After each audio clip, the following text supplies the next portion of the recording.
I'm disappointed in every one of you. I'm sorry, I didn't mean to offend you. I'm disappointed in every one of you. I kiss you on the mouth. No, I'm not cool with that. Just, I'm sorry. One more time. I'm disappointed in every one of you. I mean, I'm dealing with degenerate animals. I'm disappointed in every one of you. Disappointed in every one of you. All right, come on. Honestly, I can't do it no more. I'm disappointed in every one of you. Let me tell you why. It's gonna be all right, Nicky. Go ahead, shoot. He just killed a little fucking man. What are you going to do about it? You're happy because you got nothing. You don't got a thing. You're happy because you got nothing. Lomito! Got nothing. I want to get out of this rat hole. I want to get online. I need BDA Boxing.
To another BDA Boxing podcast. Whoops, mic again having trouble here. Hold on a second.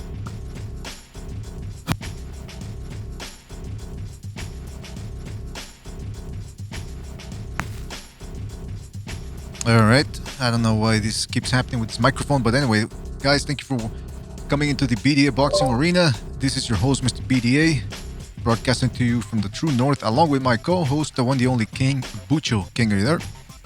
Yes, sir. Fantastic. Now listen, guys, before we get down to the fun, and there is a lot of fun to be had, we're going to be having special guest Angel Memo Heredia, who is a strength and conditioning coach, as most of you know. Has worked with some of the best names out there in boxing, and is going to be working with, or is currently working with, a man that is going to be taking on Naoya Inoue, the monster, this upcoming year. So it's going to be a fantastic interview, guys. Get your questions ready. We're going to try to get as much info as possible here. Again, he's a busy guy, so we don't want to keep him too long. So we're going to try to cram as much as we can. Before we get down to that, though, don't forget to like, subscribe if you haven't done so already. Subscribe to BDA Live, or channel where we hold our our film analysis. And you can always donate via the Super Chat, PayPal, or the Discord page. Not the Discord. Bucho, help me out here. What's it called? The Patreon. Yeah, that's right. Okay, can you give us a mic check here, Bucho? Because I don't know if I can hear you properly. Yeah. Hello, this is King Bucho. Yeah, I hear a little buzzing in the background. Oh, wait. Oh, it's my fault. It's his fault. Well, it's always your fault, though. I mean, come on. Yeah. All right, there we go. All right, fantastic. So we got, we're going to wait for Memo to call in. Again, special guest, Angel Guillermo Heredia Hernandez. We're going to get to the bottom of what to call him. That's the first question that's going to be coming out of my mouth, because I don't want to get the name wrong. So like I said, he's working with John Riel Casimero, top bantamweight contender, who is going to be taking on Naoya Inoue this April the 25th. Of course, Casimero just knocked out in fantastic fashion the guy that we all thought was at worst the number 2 bantamweight in the world, Zolani Tete. So he's definitely on a run, and he's going to need all the help he can get in terms of strength and conditioning if he's going to want to beat or stand a chance to beat Naoya Inoue. Also, want to thank Diego Bandido, who set up this interview with Memo Heredia, if indeed Memo Heredia calls, because I'm not, we haven't been in contact with him directly. Exactly. So, this could all blow up back in our faces, Bucho, now that I think about it. Anyway, in the meantime, what's this I'm hearing that Pacquiao might be facing Conor McGregor?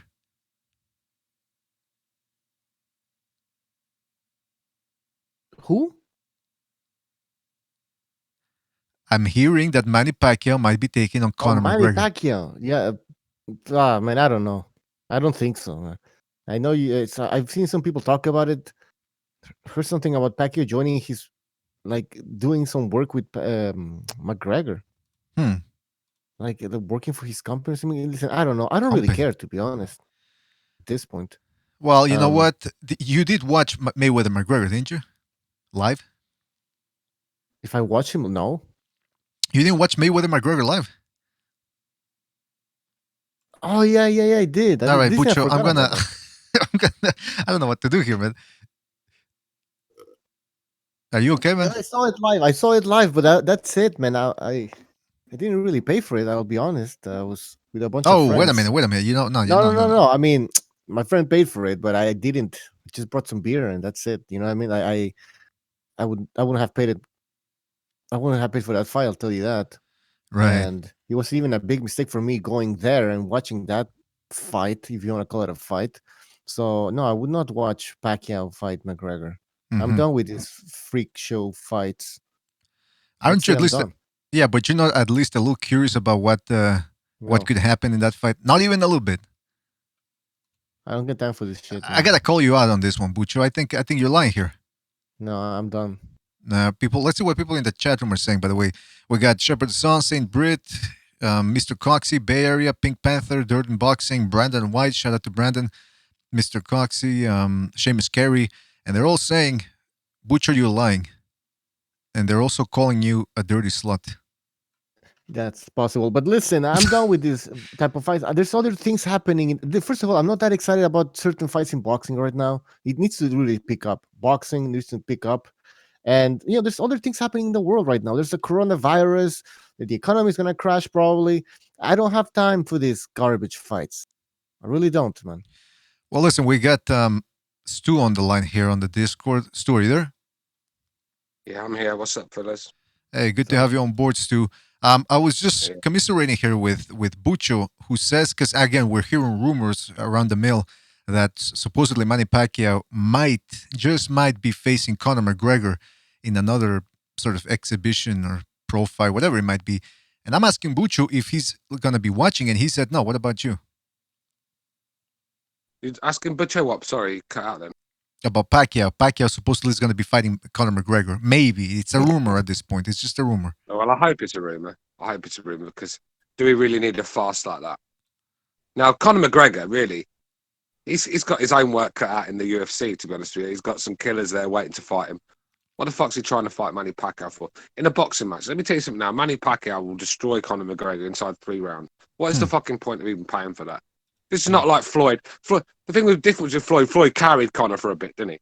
So, it's, just to make it go a few rounds. Well, Manny's not going to do that. Manny's going to go in there and, well, let's just say it's not going to end well for Conor. Conor's had one pro fight in his life, and he wants to fight a guy that's Manny Pacquiao, a legend of the sport that's had about 60 odd fights, 70 nearly. Do you know what I mean? I mean, come on, man. Where's it going to stop?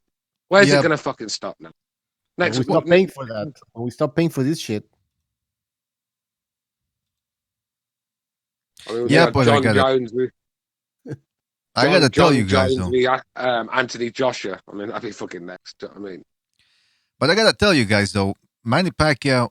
I mean, Floyd. People are saying, "Well, Floyd beat him up, so any professional can beat him up." Manny Pacquiao is no Floyd Mayweather. Floyd Mayweather is the TBE. Manny Pacquiao couldn't land a glove on Floyd Mayweather, so I'm calling it right now. I think Conor McGregor knocks Pacquiao out. Okay, I'm trying to do my Stephen A. Smith. Is that your trolling moment for the show or something? Well, this is my new character, BDA Smith. So I'm gonna be trying to create some controversy. Try and bring some positivity into the BDA. Well, no, on the contrary, I'm trying to bring more shit talking to the BDA, to the boxing debate. Well, even you can't fucking talk that one at BDA, I'm afraid. I mean, No. anyone with half a brain cell knows that Conor McGregor, he just can't win that fight unless Manny Pacquiao does what he did against Floyd and takes a suitcase and throws the fight. I mean, Manny's the sort of guy, man. I wouldn't put it past Manny to do anything for a buck. Whoa. So yeah, you don't be surprised if Manny takes a dive in that one. You don't know, but like I said, it's just a farce I don't want to see. I mean, boxing's suffering at the moment as it is. We've got champions that are not fighting each other. We've got top fighters that are not fighting each other in their divisions. Why the fuck are we dragging a UFC guy into, just waste up dates? I mean, come on, man, where are we going with this sport? It's a fucking shit sport, really, isn't it? Boring. Well, I agree with Butcho. Everything that Butcho said, my heart's gone for this sport, No. My heart's gone for this sport. It's just like anything. It's just if a girl makes you miserable, there's only so long you can fucking stay with her before you have to get the fuck out of there and go and find some happiness. And this is what I feel about boxing. It's like I feel I need to get away from this sport to find a bit more happiness, and it's just dragging me down, man. Do you know what I mean? I never come on this show and feel good about a fight. I mean, Wilder Fury's the fight I'm looking forward to, but that's one. Come on, man. People tuning into the show, and then we're just saying, "Oh, fuck boxing! Boxing is shit now." Yeah, man. I mean, what the? It's supposed to be a boxing show here, but look, listen, hey, we don't even know if that fight's gonna happen. If you even want to call it a fight, a boxing bout, let's call it a boxing bout. Well, like Stu said, Conor McGregor. You know what I think? I think Conor McGregor is looking at this and saying, "Look, if I do fight Pacquiao, I can make 5 times the money in that fight than I do in the MMA. And in MMA, he's got to fight some real competition. He's got Khabib already kicked his ass, and I think they even offered Khabib. You know what I mean? This is it. Why ain't he going after Khabib then? That's what I'm saying. I just don't. There's a bad taste in my mouth, mate. Boxing is suffering as it is. We don't need fucking Conor McGregor to add to the farce. Come on. Well, supposedly. Well, supposedly, Dana White offered Khabib a rematch. Offered him a rematch. He offered him the Conor fight, which is a big fight, by the way. And supposedly Khabib said, "Look, I already kicked his ass, and if I'm gonna fight him again, I think he asked for something extraordinary, like 100 mil or something, basically saying, listen, if Conor McGregor can fuck off right now, I already took care of him. So yeah, we'll see. Khabib, like I said, Khabib would be stupid not to take that fight. If Khabib's got to be confident he can beat McGregor again, and if he's getting paid like say even 30 million, I mean fucking hell, he's that's the sort of money that can keep generations of your family going. Why would you want to turn that down just to get one on Conor? I mean, it sounds a bit petty to me, but I think Khabib's a bit of a fucking petty motherfucker anyway. I just don't like the guy. He's a real piece of shit, that one. Just nothing I like about that. I mean, if he wasn't an MMA fighter, mate, he'd be a fucking jihadi in somewhere like fucking Syria. Okay, come on, wait a minute. Yeah, probably. I mean, yeah, you can say what you like. That's the case with Khabib. I just don't like it. All right. Well, listen, that's Stu's opinion. Certainly doesn't reflect the opinions of the BDA team around here. But it's true. I mean, look, Conor McGregor is a big name in MMA right now. The UFC right now, they need all the big names they can get. John Jones barely eked out a decision this past weekend. He seems to be on the decline, or at least his opposition is getting better, and these guys are preparing better for him. So, I don't know. But Cain Velasquez, who was supposed to be the anointed Mexican hero messiah for the UFC, he's injured all the time. Ronda Rousey's off the radar now. I think she's over at the WWE now. So they need McGregor, man. And I think at this point, obviously, they can't pay him 100 mil for a fight. But I think he's getting taken care of. I think Dana White knows, look, whatever you want, kid, you got it. Just don't ask for 100 mil. But you want a couple of prostitutes, maybe a little coke after you're done with the fight. A meal here, a meal there, you got it. I think that's what's going on. They're taking care of him over there to try to keep him on. But be that as it may... Don't you think though, Manny's becoming a bit of a fucking... a bit of a strange one, Manny. It just seems like he's up for anything. He's always... I mean, I'm surprised he ain't called out fucking KSI yet. Manny. I mean,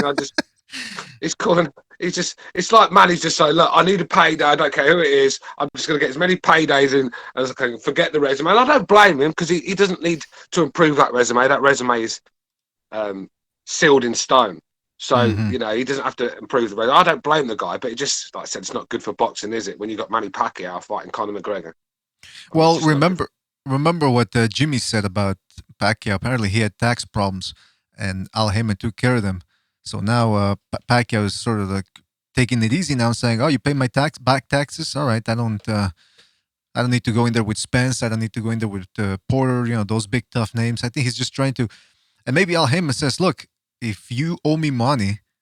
And you take on McGregor, then money comes back to me, and that's more money than if you take on either Spence or Porter. So maybe he's saying, "Oh, good, yeah, go take on McGregor." Yeah, Pacquiao's certainly relaxing now at this thing, and I don't blame him. I mean, look, he's had a Hall of Fame career, so what do you want from him? I'm not gonna give him shit over that. Although we do have to. No, I don't blame him. I don't blame him, but they just don't expect me to be fucking doing star jumps when the fight's announced. Yeah, you know, it's just not a fight. I don't think I'm going to pay for that. I'm going to catch it in the morning on YouTube. I don't think, you know, like I said, it's not that I'm being tight. It's just that I'm starting to get stubborn with what I spend my money on, and I'm not just going to keep buying trash all the fucking time. And this is trash. Let's be real. Now here's the thing. I bought Mayweather. McGregor Mayweather was a one-off thing. You know, it was all the hype, the fucking build-up. You know, it was just a one-off. It was my fucking guilty pleasure that night. But I'm not going to do it again. I'm not going to fall for it again. You know, and now, yeah, that's where I am. Look, I know some people are going to say, "Hey, BDA, why aren't you going to give Pacquiao crap over him taking on McGregor, but you gave Mayweather one?" Because Mayweather was still not that far off his career or a comeback. Pacquiao, on the other hand, ever since that fateful fight in 2015, he's been taking on young guys. He's been going to war with them. That's so what if he wants to relax, Pacquiao's fine. Pacquiao's just coming off beating Thurman. Do you know? He's just, I mean, like you said, Mayweather was fucking basically chilling at the pool. So yeah, that's a great point. Now, Old Boxing Talk and News says, hold on a second.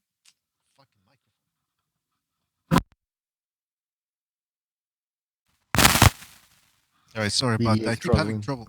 Yeah, I keep having trouble. Well, you guys take over while I fix this fucking mic issues.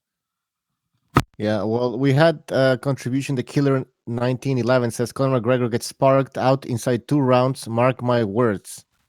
Okay. Yeah, but let's not. Hey, I don't want to see boxing fans fucking crowing about it the next day. Yeah, we got one over MMA because that's what happened last time, and it was embarrassing. The boxing, I mean, boxing become that low where we had to fucking hang on to a win over McGregor on it.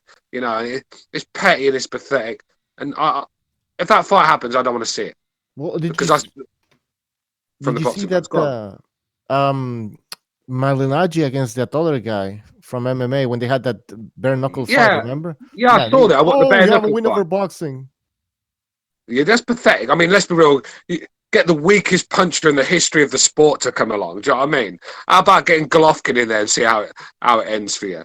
Do you know what I mean? So I thought that fight was a farce, but I want to see it because I like Malignaggi when he's commentating, but outside well, when he hasn't got a mic in his hand, he's a fucking real piece of shit. That one, isn't he? I mean, a real douchebag. I'm not saying I don't like the guy, but I wanted to see him get his fucking face smashed in that night. Oh, wait a minute. Wait a minute. It was a poor fight. But you know what? By the way, Dirt and Boxing just contributed with the super chat. Shout out to Dirt and Boxing. He left no message except to say what's up. All right, thank you, Dirt, for your contribution. I wanted to say, all Boxing Talk and News said all these fighters were being milked by the superstar multimillionaires. When do they give back to the fans? Well, Pacquiao's giving back plenty. That's why I don't have that much to complain about if he fights McGregor. Again, it's not even settled yet if he's going to fight McGregor. It's just a rumor at this point, something we heard through the grapevine. Yeah, I hope that's all it is. Well, we've had enough fucking we've had enough circuses this few years as it is. We don't need another one. That's right. Now, speaking of actual boxing here, I just read the breaking news from today that Josh Warrington is going to be signing up with Matchroom. And I'm scratching my head here. Geez, fucking mic issues again. Anyway, guys, talk a little bit about Warrington. Talk a little bit about... Yeah, your mic is fucked up, man. Yeah, that's what I'm saying. Yeah, you're cutting out BDA a little bit. You're cutting out a little bit. That's take over. Take over while I fix this, right? All right. So who's? I mean, Josh Warrington going to Eddie Hearn. I mean, Josh Warrington. We was with Eddie Hearn in the first place. I didn't understand it when he went to Frank Warren. I just didn't see where he was going with that. And yeah, I'm not surprised he's back there. I think Josh Warrington wants the big fights, and Eddie Hearn has a lot of the big guys in his stable, and plus he's got DAZN who have a lot of the guys he wants to fight. So it just makes sense. Frank's going to make it awkward for Josh Warrington to fight these guys. He's going to want to have it on BT, and he's going to throw his toys out the pram. And he's a miserable old man, Frank Warren, and it's time he fucking just called it a day, let his son take over, bring a bit of fresh meat into, put some new ideas. That guy, man, he's still in the days when he was promoting bare knuckle fights, Lenny McLean v. Roy Shaw. I mean, that was in the fucking 60s, 70s, I think. I mean, this guy really needs to just take a step back now. I mean, he's just signed Daniel DeBar for another 5 years as well. So, mind you, I don't think he's done a bad job with DeBar, but the thing with DeBar, I mean, I think I could do a good job with DeBar. He's a young guy. He's fucking built like a brick shit house, and he's knocking people out. I mean, it's not hard to promote a guy like that. But he's, Frank's been getting him on all the morning shows. He's, become quite a bit of a name, DeBar. So Frank has done a good job with him, but that's probably why he did sign the 5-year contract. But I don't, with Warrington, I think he's looking for the big fights in America, and I think Eddie Hearn's the man you got to see when you want that. He's in a different stage of his career compared to Dubois, right? So, with Dubois, I think it's easier at this point just to get attention because it's not, like you said, it's not that difficult to promote a guy like Dubois, right? Heavyweight, young. For Warrington, I mean, he really needs the fights right now, and and Frank's going to make it difficult. Frank will make it difficult. He doesn't let that his problems with Eddie. He doesn't put them aside for the sake of the fighters. He just holds grudges. He's like a female, isn't it? When a woman's got a grudge, they'll just fucking bitter and twist and hold it against you forever, don't they? And that's what Frank's like. Frank just needs to give it a rest and just make the fights. I mean, look at Bob Arum. Bob Arum don't like Eddie Hearn. He fucking thinks he's a right douchebag, but he does business with him, and that's what you got to do, man. Put all the fucking hatred aside and do business. But Frank won't because he's stubborn, and I think that's why Josh Warrington he saw that and thought, time to move on. The Killer 1911 says, "Thank you for your contribution. First of all, he says, great show, guys. Mark my words, Conor McGregor." Why did you keep quoting Conor McGregor? What's going on here? This guy might be. He might be Irish or something, I think. You never know. You never know. Who said that? What's his name? Who said that? The Killer 1911. Killer 1911. Was that from Dublin, did you say? I have no idea. Well, yeah, I bet he is from Dublin because it's only people from Dublin that actually think that Conor's got a chance because anyone in the real world knows that he's going to get sparked. Wait a minute. Manny Pacquiao hits a lot harder than Floyd. Let's not forget that. Yeah, he does hit hard, but let's not forget Conor McGregor is the greatest of all time. And he's got the size. He's got the size, guys. He's got the size. He's going to make this. There is a size advantage. Well, hold on, my brother. He's got the size. Oh, he's a champ. He's a champ in MMA. That clown. No, this BDA Smith. BDA Smith. I'll tell you what, right? I'll tell you what, I know one thing. If McGregor pulled that off, the next day our subs would fucking half because all the fucking Pacquiao fanboys would be coming offline. I mean, there'd be no... Our subs would half, mate. Trust me, they'd be offline and they'd never come back. I mean, it'd be embarrassment to the sport if Conor pulled that one off. I mean, there's no turning back for us. If a great like Manny Pacquiao can't be a fucking guy that's 0-1, then we are in trouble, aren't we? Oh, so now we went from he's got no chance to, oh, well, if that happens, let's go into the what if it happens. You turn it around, my brother. I'm turning you around with the ratings. Check the digital ratings, baby. I'll tell you what, you would give Eddie Hearn a fucking good run for his money promoting fights, mate. Hey, listen. No, listen. The Killer is, adding a little super chat again. And he says, mark my words. Shout out to the currency. Yes, I mean, if he's gonna keep doing the super chats, and he can talk about Conor winning all night if he wants. I don't even know if he's actually contributing money or if that's Bitcoin or something. Yeah, but he's the guy from Sweden who wanted to call in last time. Sweden? Yeah. Why is he so obsessed with McGregor's if he's not actually Irish? Anyway, listen. I don't know. Well, let's be real. Who've Sweden got? The land of the cooks. Wait a minute. I'm not going to let you disrespect a contributing viewer that way. It's not going to happen. Not on this show. And what's his name? Dolph Lundgren's Swedish, isn't he? They could use him cut. Hey, the Ivan Drago. Guy's smart though. He's a chemist apparently. He's got a master's degree in chemistry.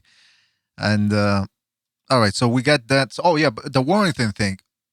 Okay, so like I said before, my mic cut off. Warrington is with Eddie Hearn now, and I'm thinking, well, wait a minute. Why did Warrington sign with Eddie Hearn when he could have signed with the PBC and gotten Gary Russell Jr., Leo Santa Cruz, maybe some other guy from the PBC, and then apparently what's going on is they want to set him up for Shakur Stevenson. Shakur Stevenson, who's been looking pretty good lately. Very mobile, fast. He's also looked good outside of the ring when he fights in front of the 7-Eleven. So, guys, what do you think about that fight? I've just, yeah, I mean, Shakur's that's a very good fight. Let's be real. It's two different styles completely. You've got the I know you don't like that word, but the slick boxer sort of thing, and then you've got the steam train in Josh Warrington. The thing is, Stevenson's been able to fight at his own pace now for his whole career. He's not really been in there with someone that's really come to the trenches. He's been too good for a lot of his opponents, and he looks a very good talent.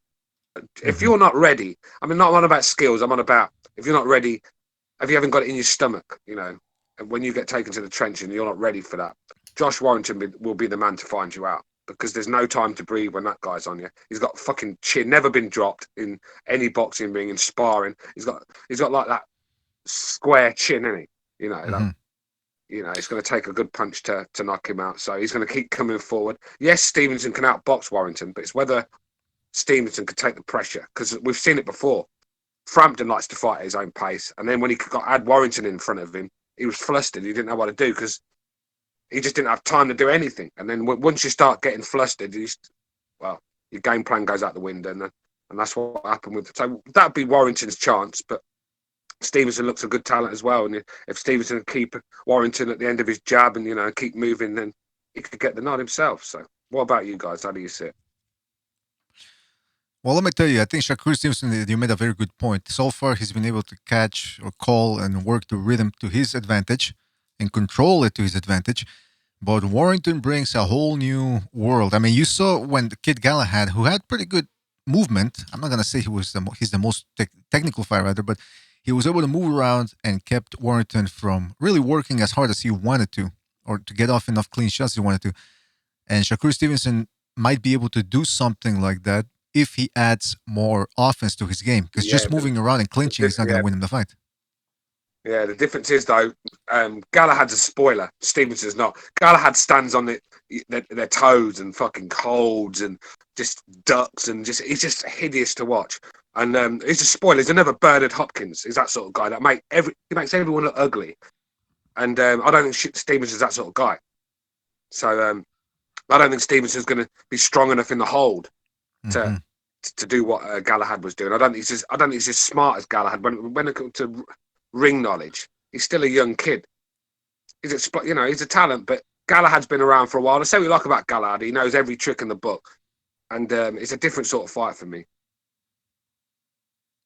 Yeah, man. I mean, the thing about Stevenson is he hasn't yet been in a hard pressing fight. I mean, I like how he looked against what's his name, the Pitufo, Christopher Diaz. I like how he looked against him, but he does have a tough fight coming up on the 14th of March against Miguel Marriaga. Now, guys, Marriaga gave Oscar Valdez a very tough fight.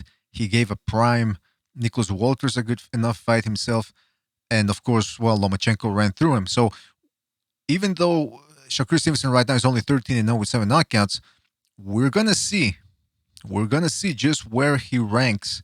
Because now, because of Lomachenko and all these other Eastern Europeans who are getting titles or multiple titles, sometimes before they even hit the double digits in their fights, they're already, some of these Americans might want to show that, hey, listen, we can do that too. So maybe that's what Shakur Stevenson is trying to do here. If he beats Marriaga, which is not a certainty at this point, but if he does beat him and he does it in an impressive fashion, then we might look at the Warrington fight as something of a possibility. But for the moment, I don't know. It seems like I agree with Stu. I think Warrington is a little too strong, too seasoned, and too rough right now. Just too active. And Shakur Stevenson, I don't think, as much as of a great amateur as he was, I don't know if he can handle 12 rounds of that type of fire. This Mariaga I've fight. seen it with a lot of these. I've seen it with a lot of these young American kids as well, where they've had an easy ride and then they've been stuck in there with a real threat and they've folded under pressure, sort of thing. I've seen it quite a bit recently with these young American guys. All the talent in the world, but I've been preaching it forever. It takes a bit more than talent to be at the top in boxing. And Warrington's the sort of guy that will take you to places you've never been before. And if Stevenson comes through that fight, then we've got to start talking seriously about this guy being a world-class talent. Absolutely. But again, he's got to get past Mariaga. Now, I still remember you had Warrington as the fighter of the year 2018, right? Yeah, I did. I did. The only reason I did, because Usyk did what was expected of him, just beating everyone up with ease. So all he did was what was expected of him. No one expected Warrington to win them fights. He was the big underdog in both of them. And they were both really good wins. I don't care what anyone says. And that's why I picked him. All right, there's a little bit of British bias there, but, that's why I picked him in 2008. And I've not... Like I said, the Galahad fight wasn't... very nice on the eye to watch because Galahad sport the occasion. So I'm looking forward to him in there with someone that's going to let him fight. And I think he's an exciting guy, Warrington. I do like watching him fight, but I'm not sure where he is now. I mean, if he fights Stevenson, we'll definitely know where he is after that one. But yeah, I don't think he's improved. I don't think Josh Warrington's got any better since I voted him Fight of the Year. Let's just say that. But we'll see. Well, you know what? I've said it before on this show. If I were a boxer, I would rather take on a guy that's going to be moving around a lot and just try to pot shot, stuff like that. I'd rather fight a guy like that than a guy that's going to be coming forward, staying on my chest, head-to-head type of combat. I would rather fight a mover than a guy that's going to be moving towards me and make me work every minute of every round. Yeah. That's right, mate. Because, like I said, it flusters you, and then your tank empties, and then when you're tired, you don't make the right decisions, and that's when you get knocked out. I mean, Frampton said he's got really deceiving power. You look at his record, and you think, this guy can't punch. But when he tags you, there's a bit of sting behind it. But when he's tagging you 30, 40 times, it takes its toll. Anything. I mean, let Malignaggi punch you 30 times in the face and see how you feel afterwards. Exactly, it's like anyone, isn't it?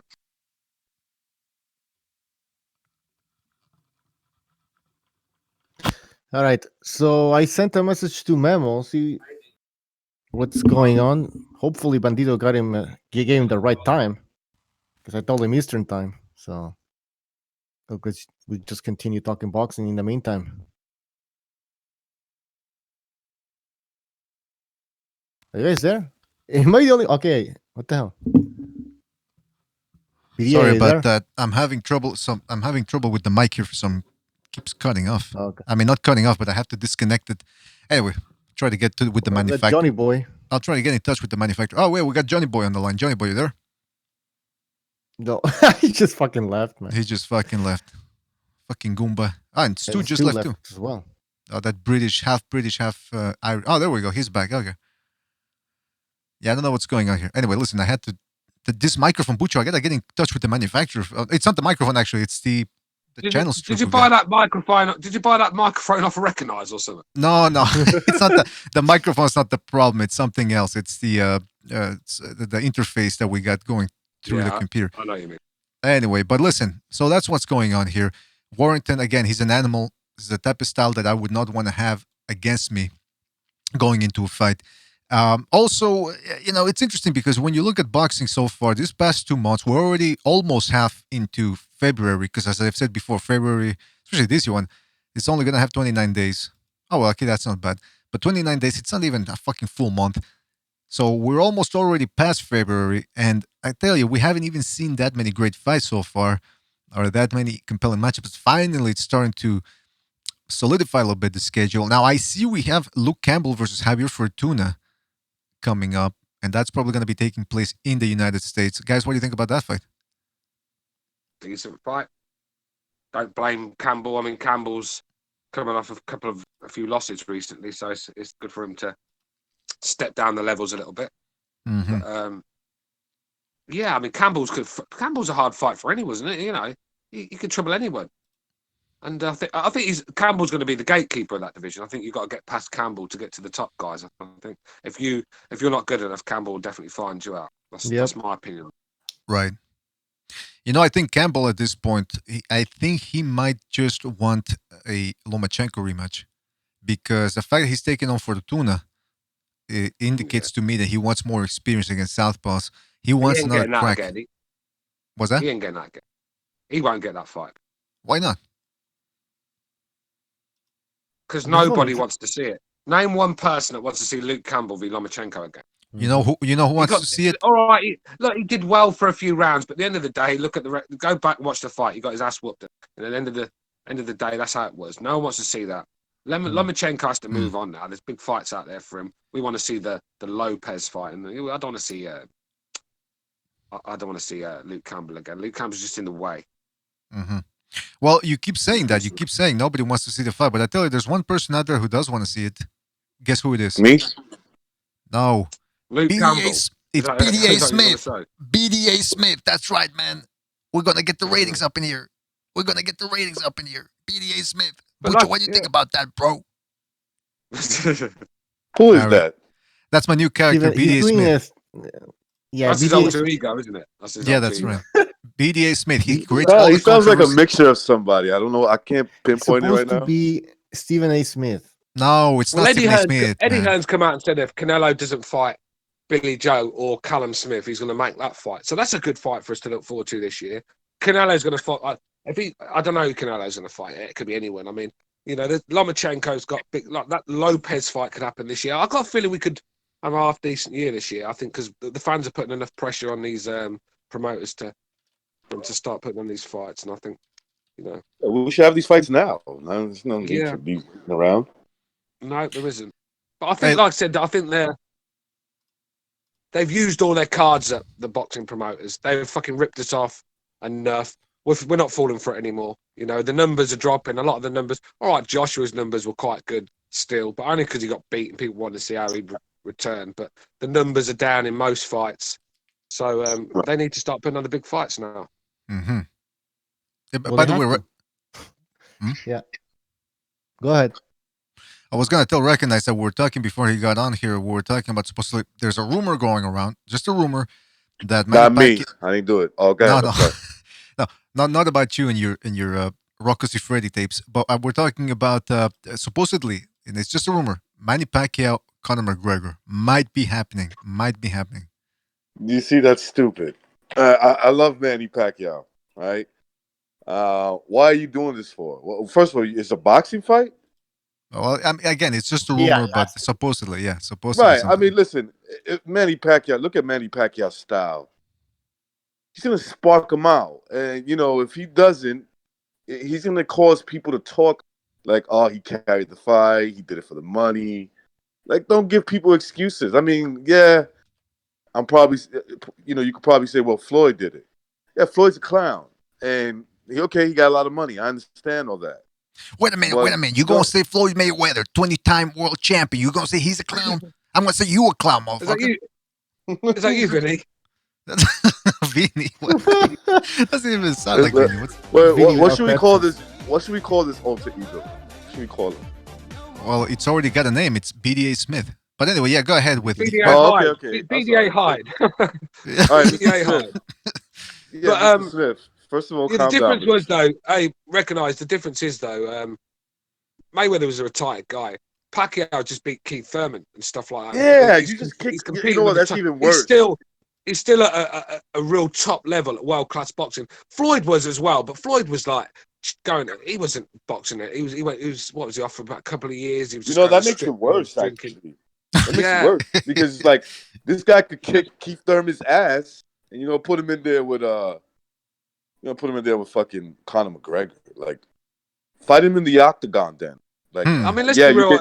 You'll get fucked up, but at least hey. But Manny's will sell himself to anybody with the highest bid. I mean, don't be surprised if you see him in there with fucking Randy Orton soon or someone like that. You know what I mean? Don't be surprised if he fights Deontay Wilder one day. Yeah, but there's no limits with him. I mean, let's be real. If he wants to make money, then fight Canelo. I'll watch that. Won't you? I mean, it won't end well for him. I guarantee you, if He Canelo doesn't have said, a "Hey, chance. 100 million, 150 Take million, it. whatever," Yeah. I'll fight you. I'll come in at 165. You come in at whatever way you want. I want to No, fight you. Canelo's got to Pacquiao. come in at 160. Canelo's got to come in at 160. No, I mean Pacquiao, the weight limit would be like 165. Pacquiao could come in at whatever way he wants, right? Like which would be okay, yeah. 150, right? Like the most 150. No, 152, 153 Pacquiao. Right, 152, 153. Wow. Oh. Canelo comes in at fucking 180, 185. Yeah, you I can't have guarantee that. you Pacquiao will take it. I guarantee you he'll take it. If it's like 150 mil. That's the scary thing about Manny Pacquiao. He would take it. And that's a fight I don't want to see. I think he'll get hurt. He'll get hurt. By the way, boys? By the way, hold on a second. Before we continue, I just want to give a shout out to El Dog, who just contributed with the super chat, and he says, "Salute to the brothers too for keeping it all the way trill. FRFR. We appreciate you, brother." That's right. Thank you, El Dog, for your contribution and for your kind words. Thank you for that, El towards Dog. you. Always a pleasure. That's right. Now, all right. So we got Johnny Boy. El Dog is a pain in the ass. I just have to say that, but Yeah, why? Is it because bro, I was fucking live, and I seen you guys. I was like, oh shit, they're having a show in like 45 minutes. I was like, I'll just do a little hour and some change. I'll just top over there, and I was like, and then people are gonna be bouncing back and forth between our shit. So I was like, yeah, fuck that. All right. Well, listen, it's good to have you on I want board. to hear Johnny's. I want to hear Johnny's view on this McGregor fight because I know Johnny likes Pacquiao. All right, listen. You can't accept that one, surely, John. listen. This is I made two videos about this between this morning and last night. This is what I'm going to say to that. Okay, I'm not going to be the guy to criticize Pacquiao over it. Okay, I'm not going to be the guy to do it. Anybody else that wants to, feel free, because I ride with my dog, bro. So that's just how it goes. But okay, now I get that, Johnny. I get that. And you're a loyal okay, guy. I mean, I can see you're a loyal guy. You're the sort of guy I'd want behind me at battle. But we're talking boxing now, but take your fucking Manny Pacquiao fucking glasses off for just 2 seconds, right? No. Well, let me finish. Be honest, come on, man. Let me finish, dude. Let me finish. I don't like it. I'm not happy about it. But again, I'm not going to be the one to shit on the guy for it. Okay, I can't be. So I can't do it. Now I can't do that. If it wasn't for Lefty, I don't know what to tell you. But now here's the thing. Here's the thing. But like I say, I don't like it. I'm not happy about it. I'm not the one who's gonna shit on it. The old man wants a fucking big paycheck before fucking he goes out. Whatever. But the thing that I want to see though. I want to see him fight Danny or Spence or some shit before he does that. If he wants to do that after, fine. That's what I want to see. So that's just my 2 cents in a nutshell. That's a good, Johnny You Boy. know what? I'm happy with that. That's good. Happy with that. I'm happy with that, Johnny. If he fights them guys, then retires from boxing, then I'm cool with him going to fight McGregor. But the guy's a world champion. He just beat Thurman up. I mean, he's at the top. Thurman's ass. At a real high level. I just beat Thurman. He beat his ass on top of that. So he would look. Johnny Boy makes a good point. It's like, look, I'm not gonna be the guy to beat up on them too. I mean, this is a guy who's like fighting top level dudes and still beating them at the age of 41, 2, whatever age he is. Yeah. Right. So like, look, I can't lie. Like, Manny Pacquiao's my guy. That's my dude. I prefer him not to fight him. Floyd was fighting him for an historical reason. Like, it was like, I'm my 50th fight, and I could go 50-0, and I could break Rocky Marciano's record as if he's a heavyweight, right? Like, Floyd was trying to sell it that way. Manny Pacquiao looks like it's a money grab. Okay, I don't particularly like it, but that's my guy. That dude is a legend. He fought all the best fighters. It's a money grab. I don't like it.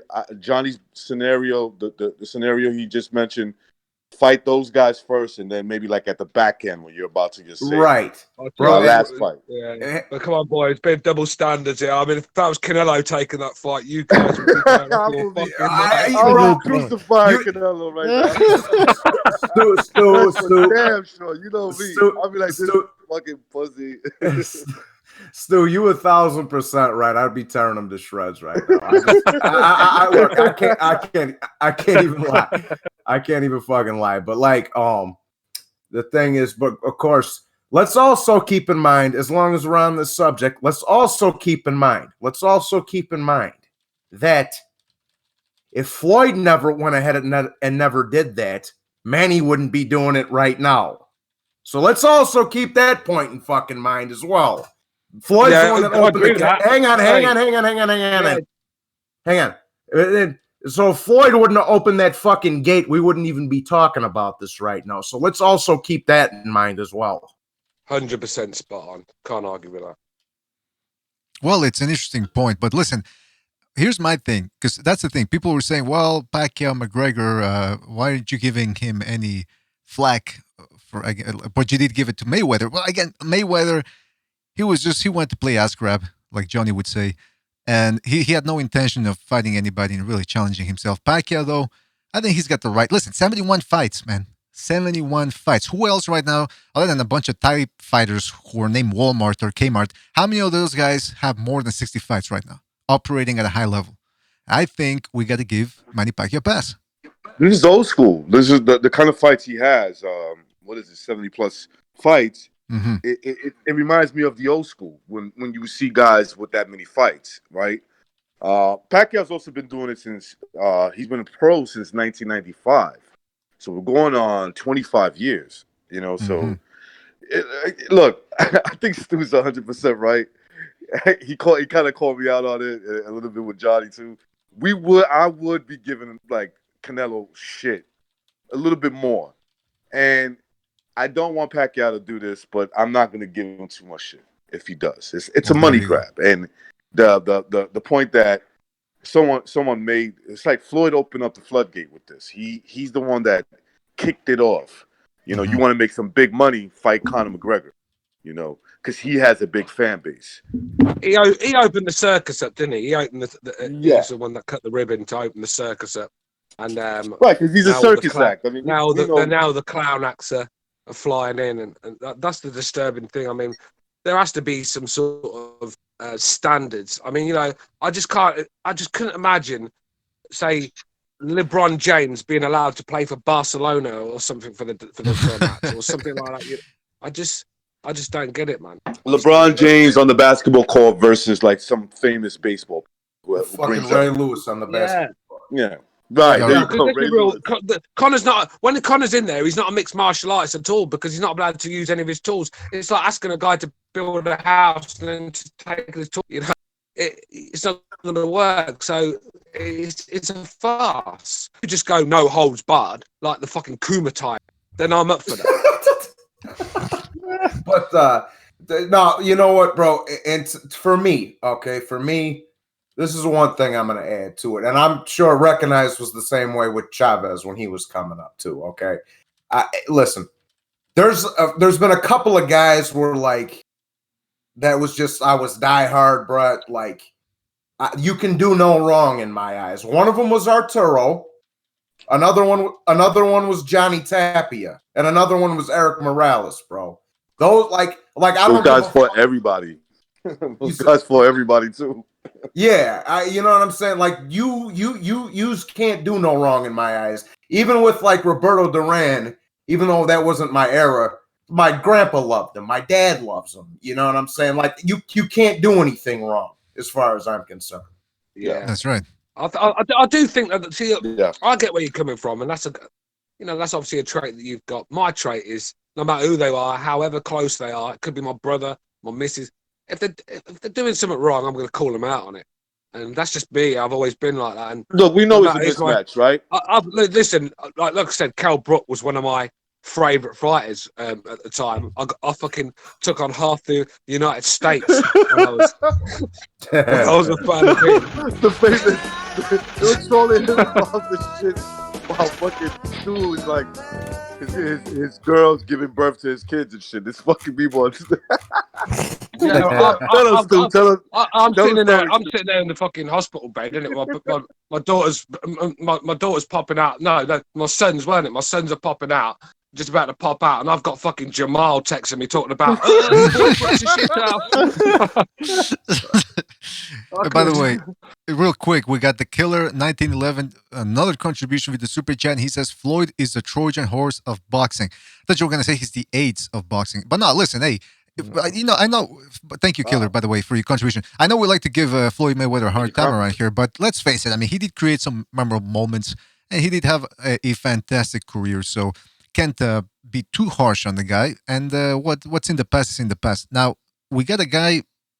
Who the fuck is Jaquan? Oh, Jaquan Marley. Okay, I know who he is. Yeah, he keeps saying BDA's got my back. I don't know who the fuck you are, man. So, hey, BDA. I hate to do this. I don't want yous and Bucho to think I'm trigger happy, but that fat fuck was trolling my stream too. So fuck him. He's going. Well, yeah, we don't want too many trolls. Oh, you just timed him out? Yeah, I timed him out. Nah, don't do it. Well, listen, I got your back, but just let those fucking trolls be, man. I mean, on this channel, we got too much. They make me laugh. I like it. Anyway, right. But yeah, but I mean, I don't know what his problem is. Or what is his problem? Free Jaquan. Free Jaquan. Jaquan, you look like a fucking black Jabba the Hutt, you fucking. Oh, wait a minute. Okay, wait a minute. Wait. No, that's not right. That's not right. He does. He's a punk. He's a punk, BDA.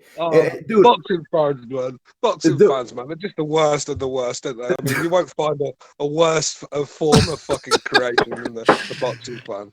Dog, if I was to stab Jamal, or what is his name? Jaquan? Jaquan. Jaquan. If I was to poke you with the fucking pin, gravy would come falling out of your forearm, bro. Get the fuck out of my face. Hey, Johnny, T-Tone Toledo is asking you, what's your definition of a troll? You. You. Go look in the mirror. That's your answer. Take a nice hard look. Maybe hey, by the way, remember it. Durden Boxing just contributed with a super chat again. Shout out to Durden. And he says, breaking video of Conor McGregor with a hood rat. Ryan Garcia will KO Tank and Linares. Get your Wilder Valentine cards. Been loving you till this day. Oh. Stock's come across a lot of money lately, isn't he? Are you sure it wasn't him that created that virus in China? Yeah, I think the FBI is looking into Durden. See if he's selling a couple of AK-47. He's come. Has he been fucking Las Vegas or something? Got a good result. I don't know, man. But he's been flashing that cash recently. I think he got that shipment of. Michael. I think he got that shipment of AK-47s to ISIS through, so he's living the life now. Do you know how happy I would be if Linares had a little bit left in the tank and just slapped the shit out of that little motherfucker?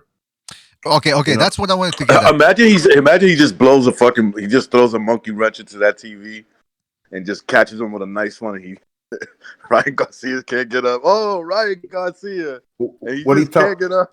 What do you tell him on Raging Bull? He ain't pretty no more. You know what? I like to play up the comedy here. We have a bunch of characters and all that, but this Ryan Garcia thing is starting to fucking creep me out. Bucho, do you have the picture there with him that somebody put on the Discord? You know who's starting to creep me out? Durden. You know Durden? Yeah, I know Durden. Yeah, he creeped obsession with this Mikey Garcia. He didn't creep you out a long time ago? Nah, I like Michael Starr. You should have seen him on the Discord last night. He was telling me his fucking wife's got some trans testicle sister, and I'm like, I don't want this filth in my mind. Who told you that, Johnny? Who told you that? I don't want this filth in my mind, son. Butcher, you got the picture of Garcia? Yeah. I'm looking for it. I'm on it. I'm on it. There's some MK Ultra fucking shit going on with Michael. He's been brainwashed. Okay, you guys. I'm not gonna let you. Hold on. I'm not gonna. Fucking like men or something. I mean, it's fascination with Brian Garcia. I liked him better when he was Muslim. I'm gonna be honest with you. I didn't. Jihadi stuff. This other Michael Stott is starting to creep me out. He's gone from far right to fucking socialist progressive, isn't he? What's happening? I don't know what the hell. That's why I say I prefer him to be more far right, Muslim style. The thing is, Ryan Garcia, right? The establishment always to push that that agenda of all progressive stuff. You know, everyone deserves a chance, no matter. You know, especially that Fallon Fox situation. I mean, it's ridiculous. How that girl was allowed, how was that guy, shall I say, was allowed to go in a cage and beat up on females? I'll never know. That's how sick the world is, where we want to be so tolerant, where we're willing to sit there and watch a fucking woman get her brains beaten out by a man. I mean, is that how sick we've become? And I think with Ryan Garcia, because he fits their agenda, he's the sort of guy they'll get behind. He'll be on all the morning. Yeah, show. he As soon will. as he gets a good. As soon as he gets a good win behind him, mate, he will be the fucking next Canelo Alvarez. I'm telling you. Well, I gotta tell you, geez, I don't think he'll ever be as good as Canelo, but yeah, I get what you're saying. Hey, listen, I'm not about fighting here. I'm on about popularity, where he'll get shoved all over the media because he fits their agenda. He wears the sequins and mascara, and that's he will do his part. I know what you mean. Yeah. By the way, I'm on Discord, and guys, you need to clean it up, man. What the fuck's going on in there? It's a mess. There's pictures and like it's nasty, Bucho, I told you. One day my phone died. I woke up. It was at 100%. My phone was dead, and it was because the Discord. You know when you forget to turn off the. It's just ringing off constantly, wrecking. Jesus, I'm like my phone is dead. Well, turn it off. There's a couple. That's what I was telling you. You know, a couple days ago or whatever. Bucho. There's a couple of you. Fucking, no names mentioned, but there's a couple of you constantly leaving some F-word shit in there. Oh yeah. Yeah, this is why I took that Discord chat off. Load of bollocks. I don't need that in my life. These guys, man. 4 o'clock in the morning, I'm getting woke up. So there's some guy talking nonsense. I mean, I didn't want that. Yeah, Stu. Fucking 2 o'clock in the morning over here. I roll over. The first thing I see is a picture of a fucking Ryan Garcia in some fucking ass shorts over here. I'm like, motherfucker. Wait a minute. What's just destroyed your eyes, right? Yeah. You know, and you'll get two guys bickering, and the fucking phone won't stop. Yeah. It'll go ting, ting, ting, and when you have a look, and you think just pure nonsense. And these guys got nothing better to do in their lives than just come on some chat nonsense for hours. I had to get rid of it. Sorry, guys, I can't be around that sort of thing. Look, I'm not gonna lie. I've been guilty of like spying on conversations where like they going at it, and it's like fucking funny. They're like making fun of each other, but sometimes it just goes too fucking far, man. It's like what the fuck is going on? You guys are still weird pictures, disturbing pictures. I mean, fuck. Well, there you have it. Recognize Stu and all these guys. They think they're too good for the Discord. There you have it, guys. It's in quotes. No, I'll go with that. Yeah. No, wait a minute. You're not supposed to say that, man. No, I am too good for that Discord, man. I've got better things to do in my life than chat shit with them guys, man. I mean, I wouldn't mind if they had something decent to talk about. Like even when the show closes, we stay online. We go into conversations about all sorts of things. Have great topics. These guys are talking pure nonsense. I don't want the Discord chat to think I'm a fucking, I'm a communist or anything like that. I believe in freedom of will, but I just know now, keep my phone charged even when I'm sleeping. Well, listen. I will say one thing. To you guys' point and to your credit. People that post disgusting, weird, like Johnny Boy said, F pictures, they ought to be kicked off this show, because anybody that posts, like, let's say somebody posts a photograph of Ryan Garcia, for example, so like a disgusting picture, that guy's got to go. He's obviously got sick issues in the head, and I don't think you guys would stand for that, would you? Like somebody that's always... It's a fucking asylum for nut houses, this place, isn't it? Yeah. Well, and then BDA, I'm throwing some fucking broads sucking on each other's titties pictures in there, so I can get this filth out of my mind. I have to counteract it. It's only... Yeah, but now it just looks like a mess. Right. Like I mean, it's and I'm not gonna... this kid is playing. He's playing himself. Yo. Yeah. I'm rolling around with my fucking broad at 2 o'clock in the morning, and I check my phone, and this is what fucking pops up over here. She's like, "What are you fucking turn fag on? Oh, sorry, you turn homo on me." Hold on a second. Who's putting those pictures up there? What's going on here? Somebody do something about this. I'm getting hypnotized over here. Somebody do something about this. What's going on? He's getting bigger now. Get away! All right, listen. Enough of this malarkey. I'm not gonna stand for it. BDA's getting erections. Now wait a minute. Now that comment went too far. I'm kidding. I was playing. And sometimes you don't sound like you're kidding. Recognize. Sometimes you don't sound like you're kidding. There's a lot of people around. No, I mean I was just kidding. That's all. All right.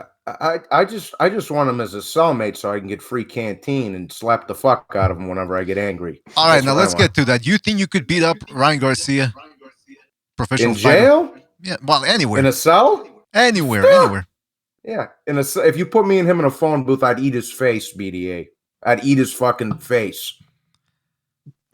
What do you guys think? Face. What do you guys think? Johnny Boy, you think Johnny Boy can take on Ryan Garcia? You think he can handle? He was going to have a shank. Mate, Johnny would crush fucking. Johnny Boy would probably stab him. He'll stab him. I would just ragdoll. He's fucking 90 pounds, bro. I'd fucking slam him on the concrete. See, the thing about Ryan Garcia, he's a pretty boy, right? He's like a pretty boy. If things gets rough, let's say he becomes too much of a problem for Johnny Boy. Johnny Boy he's like me. It's a street fight, right? So he's gonna switch it up. Now it's gonna get dirty, and he might not be ready for that. Ryan Garcia. Listen, I remember that there was a guy in our town, a very good amateur background, getting tipped to do great things, right? He used to go around acting a bit of a gobshite like they do. And I remember he got in a street fight outside a pub, and he got knocked out. Oh, and the fucking confidence sapped out that guy. Never went to pros. Just sort of stopped boxing, sort of thing. After that, just totally shot to pieces. And my point of that is, a lot of boxing fans get too hyped up that he's a boxer, he'll knock the fuck out of you. But sometimes size and strength and, like I said, the environment, it matters. And when people are saying these fucking weirdo boxing fans that were saying about Prince Patel knocking out Coogan. Coogan's like 19 stone. Prince Patel's 8 stone.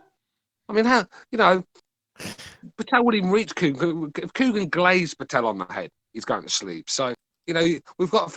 I know these boxers are good fighters, and you get if I went in there with if I went and fought a guy that was my weight, a professional boxer, he's not knocking me out cold. But when you put another 10 stone onto someone, there's going to be different. Well, look, I still want to see Johnny Boy against Ryan Garcia because I want to see how Johnny Boy does. Okay, maybe if he takes him out quickly, but if the fight goes a couple of rounds, I don't know if Johnny Boy can resist the allure of Ryan Garcia's eyes. I mean, you try to. We're talking about a street fight. There is no rounds, BDA. No. I'm talking rounds here. Can you resist his gaze? Can you resist the gaze of his beautiful eyes? I don't think you can. By the way, I also want to see H Money versus Recognize on the undercard. Let's make those fights happen. I bet Michael start. I'll just choke him. That's all I'll do. I'll let him punch, kick. I'll just choke him. That's all I'll do. I don't know. I think H Money. I bet if started a fight with Ryan Garcia, he'd go straight for the takedown, wouldn't he? Yeah, dude. Bro, if that kid started putting hands on me, I would just fucking slam him, bro. He'd die. He would die. People in the chat room fucking melon on the pavement. People in the chat room are saying that you would fart on him. Now I don't know what that has to do with anything, but all right. By the way, we got Gonzalo on the line. Gonzalo, you there? Hey, how's it going, everybody? Good to have you on board, man. Well, just to get your thoughts real quick on this, because we're talking a whole lot of things here, but McGregor Pacquiao, supposedly it could happen. What do you think? A waste of time for Manny Pacquiao, or maybe a little paycheck to go off into the sunset for the retirement fund? It's interesting. McGregor's so much bigger. He's about 175 pounds. Pacquiao smaller. Pacquiao would beat him more decisively than Mayweather. Mm-hmm. But just the size disparity alone would look like one guy is facing a giant in Pacquiao. He would look like he's facing a much bigger guy. So, I mean, it would sell. Would it do as good as Mayweather? Just be like an offshoot of that one. It wouldn't be as popular as the first one. Mm-hmm. No, but it would sell. It would sell. It'd be interesting. Because Mayweather looks so much smaller than McGregor. They were referring to McGregor as the giant from Ireland. So imagine that guy facing Pacquiao. He would just look so much bigger. Well, the giant from Ireland's getting his ass kicked by the midget from the Philippines. So keep that in mind. Yeah. Yeah. I mean, I said, is it even worth having a prediction show for that one? No. That's what I'm saying. Pacquiao might carry him. A couple of rounds. He might do that, but I think it should end pretty fast. Look at Manny Pacquiao's style. he's a knock. He goes for the knockout. That's what he does. But the thing is, I recognise, like I said earlier, mate, don't put it past him to take that fucking dive. He makes Sonny Liston look fucking a guy you can trust. I mean, Hey, Gonzalo. I wouldn't be surprised if Pacquiao like fucking did a fake dive and took the suitcase. He's got too much pride for that, bro. I know, bro, but just you know, like I said, I don't really have the proof on the Mayweather fight, but I'm not stupid. I know you're like me when it comes to Canelo and Kovalev. Yeah. But I just think they're different situations. And Right. one guy was one guy got 30 million. One guy was pulling his punches and not doing anything, and the other guy, you're talking about Kovalev, was sleeping on the rope. So I don't know if we can compare the two, but I know where you're going with it. And you know, that's your opinion. But for me, Manny Pacquiao, he threw that Mayweather fight. So from now on, I just don't trust him. Somebody else accused him of that too. I forgot who it was. Somebody accused him of like. I know. It's hard for a lot of people to fathom because their hero Manny Pacquiao for so many years has gone and put his fucking life on the line and he's given it his all. He's gone to battle, but this is a different Manny Pacquiao. He doesn't need it anymore. He's a guy who's going to try and make as much money as he can out of boxing. The rumor was he took another $40 million in a suitcase. You know, and to throw the fight. And let's be real, if they made a deal, they made a good deal because I made sure neither one had a fucking mark on them. That was. Did you hear Larry Merchant say Manny Pacquiao has the greatest resume ever? Who said that? You ever hear him say that? Who Larry said that? Merchant. Larry Merchant. Larry well, Merchant. He's seen now, so we'll give him a pass. Manny's resume is already sealed in stone. So at the end of the day, I think he threw the fight. So from now on. You know, I just wait a minute. So I seriously doubt that because he's always been in competitive, tough fights. He's never been in a fight where he's never given it his all. So I don't see that. You know, maybe the shoulder rotator cuff injury. Still a close fight. A lot of people around different parts of the world thought Manny Pacquiao won. He surely was the aggressor and hurt Mayweather more than he did him. That's what I was just going to say. Hey, when he hurt Mayweather. Hold on. That's what I was just going to say. That's what I was just going to say, Gonzalo. Where you been, by the way, bro? We ain't heard from you in a while. Gonzalo. Well, boxing hasn't been necessarily setting the world on fire. Yeah. I come on BDA because I feel you. I feel you. Well, I hope you're doing well, brother. But yeah, dude, what are we talking about? Floyd and Pacquiao? Fuck. How did we get on this subject? I tell you what, we got into that. I mentioned that's my fault because I mentioned it about Pacquiao throwing this Conor McGregor fight. I wouldn't be surprised if he took another suitcase in a private airport. You know what I'd like to see? Go ahead, Johnny. Go ahead. Okay, thank you, BDA. I you know what I'd like to see? I'd like to see Pacquiao just go in there and knock his fucking head off in like 2 rounds. Like, here, Floyd, that's how it's done, fuckstick. Listen, you know what? That's it would true. probably That's a good be point. to the body. It'd probably be more to the body because he's that much shorter. He would go to town. And I think these are 2 left-handers fighting each other. Yeah.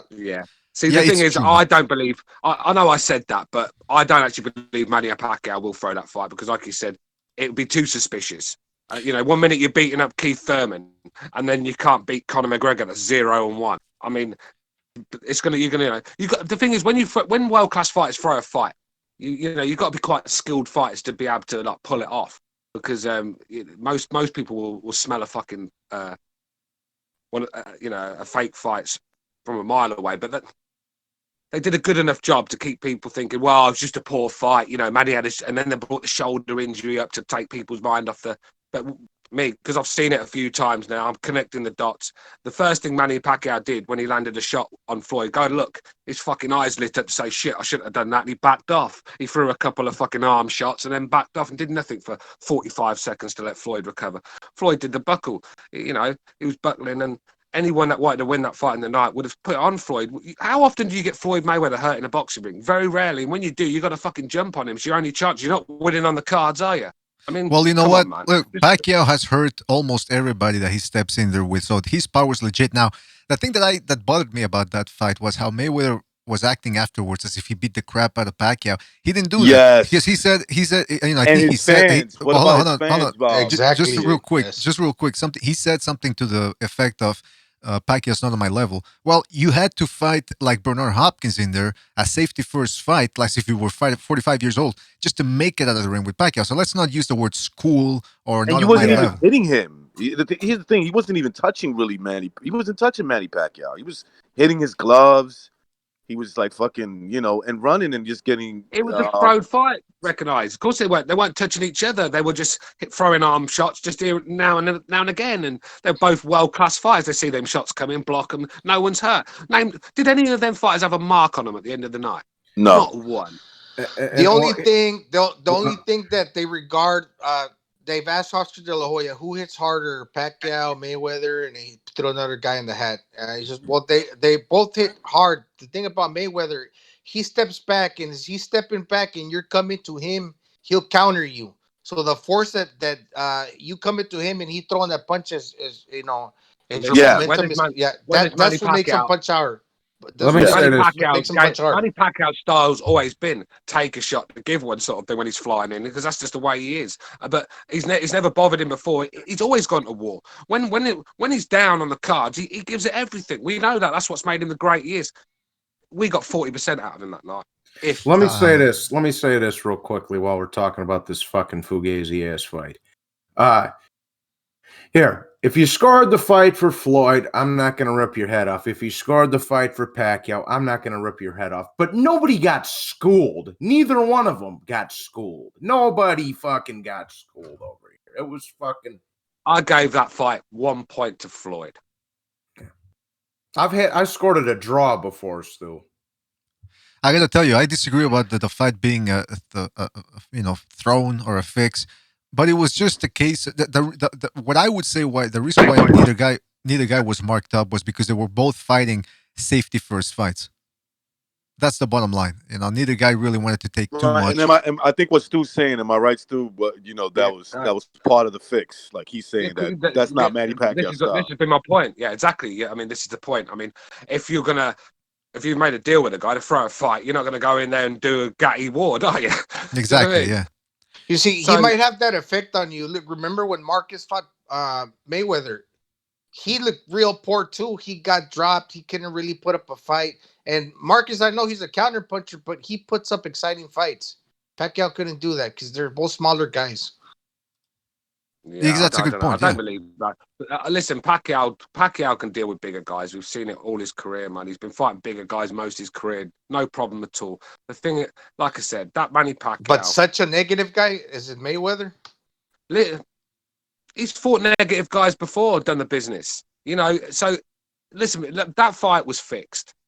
I mean, I know it's hard for a lot of Manny Pacquiao fans to understand that, because it's hard, when someone says something bad about your hero, you're not going to take it well. But trust me, when a few years down the line, when he's retired, you've had time to fucking let him go, shall we say? I'll say looking at that fight again. I'll say to that, Stu, I don't put nothing past anybody. When it comes to money, I don't. I'm sorry. You see an extra 30, 20 million right in your face, it just makes you do different things, man. That's it. Come on, man. Recognize, listen, if I'm a professional fighter, right, and someone offers me 30 million for a fight, the thought of my fans goes out the window. Do you think I give a fuck about my fans when I'm driving my new Lamborghini? I want This is Stu, by the way. I want my fucking money. He wants his fucking money. Doesn't care about the fans. But now listen, it's interesting because Bucho and myself were talking about this a couple of days ago. Somebody, I don't know who it is, but it's a hero, put up the full telecast, pay-per-view telecast of De La Corte, Trinidad Vargas, and Hopkins Trinidad. And I was rewatching that, and it took me way back. It took me back to the day, man. And Bucho... Good old days. Yeah, the good old days. And Bucho says, well, those days were better, man. The mega fights were actual mega fights. He says, what do we got now? Errol Spence, Keith Thurman? And I said, made me think. Wanted to ask you guys your opinion on that. What do you guys think? Like, let's name them big mega fights that are the potential mega fights that we got available here. Like Tyson Fury, Wilder, for us, it's a bit of a mega fight. What else? Yeah. You got they're talking about Beterbiev Bivol later this year. That's more of a hardcore boxing fan. Yeah, but okay. Like a big, everybody knows about. Exactly. Yeah. So how big are we talking? Like it big. transcends the sport We're of talking boxing? big. We're talking big, baby. That's right, baby. We're talking big. We got to go for it, baby. All right, Digital BDA rates. Smith, Hey. calm down. All right. I'll Sorry. tell you what. Lomachenko versus Teofimo Lopez. Yeah. That's I think with again that to me. Bivol- That's another hardcore boxing fan type of fight, but I like yeah, it. yeah. Yep. That Bivol fight against Beterbiev, I think Bivol's the one guy that has the style to actually beat Beterbiev, because I think you got to throw a lot of punches with Beterbiev. You got to hurt him. You know what, Stu? You know what, Stu? I hopefully because Beterbiev fights is mandatory in May. The Asian kid, what his name's like fucking Hung Lo or some shit. But anyways, Low, yeah. But anyways, his name's fucking One Hung. But after he fucking wipes that guy out, he fucking they're saying they're jumping right into negotiations with Bivol. So hopefully that happens. We get another unification. But what I was gonna say was this. You know, I picked Vosdik against Beterbiev in that fight because I thought Vosdik had the better skills. I thought he had the better skills. Like he still does, though, bro. Yeah. But I'm saying I'm not picking the boxer against Beterbiev again. By the way, that's the only fight I got fucking wrong. Beterbiev is almost like a better version in terms of boxing skills. Beterbiev is like the Deontay Wilder. Okay, here's what you could put in a better boxer in there, but Beterbiev is so strong that he might beat him. He might beat him anyway because he's that strong. You know, where Deontay Wilder's punch is so hard, that one punch, that you know going in, he's fighting a guy who's a better boxer. I don't care who it is, right? I'll be like, yeah, I know that guy. I've never seen him fight, but he's a better boxer. The thing is with Beterbiev, right? Beterbiev, you can go in there with a game plan, and as soon as he lands, I mean, it changes the everything. game plan's out the window because every shot he lands with is taking something out of you, and it's just like a machine. He just plods along, very methodical, very basic stuff, basic Eastern European stuff, but it's strong as an ox with it. And I think to beat Beterbiev, you've got to have serious power. You've got to do like Callum Johnson did, knock him down, but you've got to be a lot better fighter than Callum Johnson to. You know. You see, I don't blame anybody. I picked Beterbiev to beat Vosdik. I wasn't too sure about that though because Vosdik's a better boxer. I don't think Vosdik just didn't hit hard enough to get Beterbiev out there. For me to beat Beterbiev, I don't think nobody does. Vosdik hits really hard. He just didn't get him at the right spot. He does. No, he doesn't. No, I don't think Vosdik hits that hard. To be honest with you, I don't. I think when he hurt Stevenson. Stevenson is one of the hardest hitters of all time. Over at the Robert Garcia Boxing Academy, they said that Vosdik is the guy that hits the hardest that they've ever trained. Beterbiev is the kind of guy that you can hit really hard, but it's all about how you react when he hits you. He's that type of person. He's that strong. I don't think necessarily he's like the strongest puncher. What he is that he's a strong puncher, but it comes natural because he's so strong in the upper body. It's just what it is with him. Yeah, he keeps in shape. He plods along, and he just wears you down with his shots because he's so strong. And like I said, he sort of breaks comes your from heart. a warrior culture too, man. Those Chechens are always been some of the best warriors, and when it comes to the Arab world, they're like the best. They're like the best warriors. He's from. I think he's from. Is he from fucking Dagestan or something? That's not the Arab world, is it? Chechnya, Dagestan. But they're Muslim. They're Muslim. Is he Chechen? Yeah, no, he's a Muslim. You don't mean he's from the Arab world. The Arabs. No, not that. I mean, not they're not Arab. The Caucasus, the Muslim world. Okay, But with Vosdik, I think like I said, I think he's a decent puncher. I think with Stevenson, it was he hit Stevenson with a lot of punches, and that's what did the damage. I mean, if he'd have just caught Stevenson with a Beterbiev shot, Stevenson probably would have been all right now because it just would have been a knockout, and he'd have probably got up and he'd have been all right. But he took so many shots that told me that Vosnik's not the puncher that people are saying he was. And Beterbiev's a monster. He can break you. I want to point something out here because you guys are talking about Beterbiev's strength. Let's not forget, well, at least in my mind, he was outboxing Gvozdyk. I mean, on top of being strong, this guy can box. So Bivol, if he can't outbox Beterbiev, he's going to be in trouble because he's either going to have to outwork him or knock him out. And I don't think he can knock out Beterbiev. So it's a hard fight, man. It's a hard You fight. have to sit in the pocket. You have to sit in the pocket with him and throw a lot of punches. But which Bivol does. Bivol's strong, and Bivol's got to hurt Beterbiev, and he's got to put it on him. You can't just try. Like you said, he's a hard man to outbox because he's got that awkward Eastern European defensive guard, and it's just hard to get through to. So you've got to. It's a tough one. He's going to be a hard man to beat Beterbiev, everything. Hey, by the way, can I just... I know this guy's not that good, but what's he's 175 pounder. His name's Billy Joe or Joe Smith Jr. Joe Smith Jr. is a hard puncher, and he faced Bivol. Okay, Bivol faced him, so it'd be interesting to see, like, since Bivol hardly ever loses a round, if he could compete against Beterbiev. So it'd be interesting. I wouldn't put it past him beating him. He's a smaller guy, and Beterbiev is like really, really a monster. Yeah, but we'll see.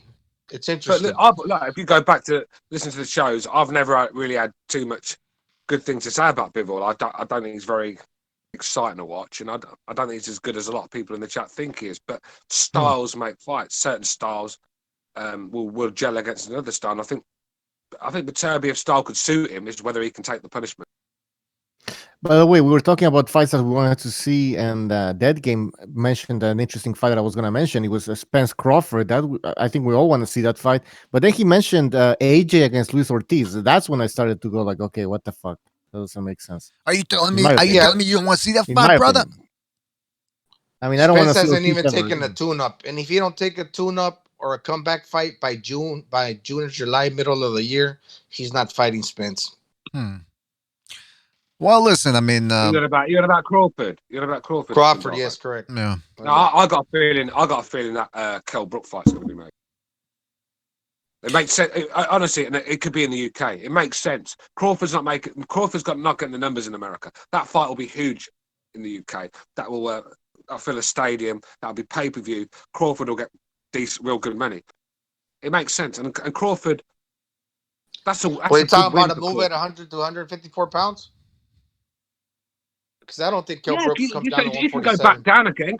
Even if Kell Brook goes back down to 147, I mean, there's not really many options. I know people in the chat go, oh, Kell Brook, but there's not many options for Terence right now because the cowards on the other side of the street don't want him. So who else is he going to go for?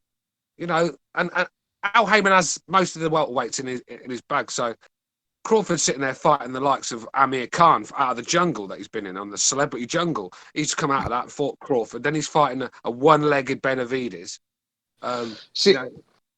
If I see Crawford moving up to 154 because of a lack of competition or opponents, rather, I'd see him fighting for a title, maybe a Patrick Teixeira or somebody else.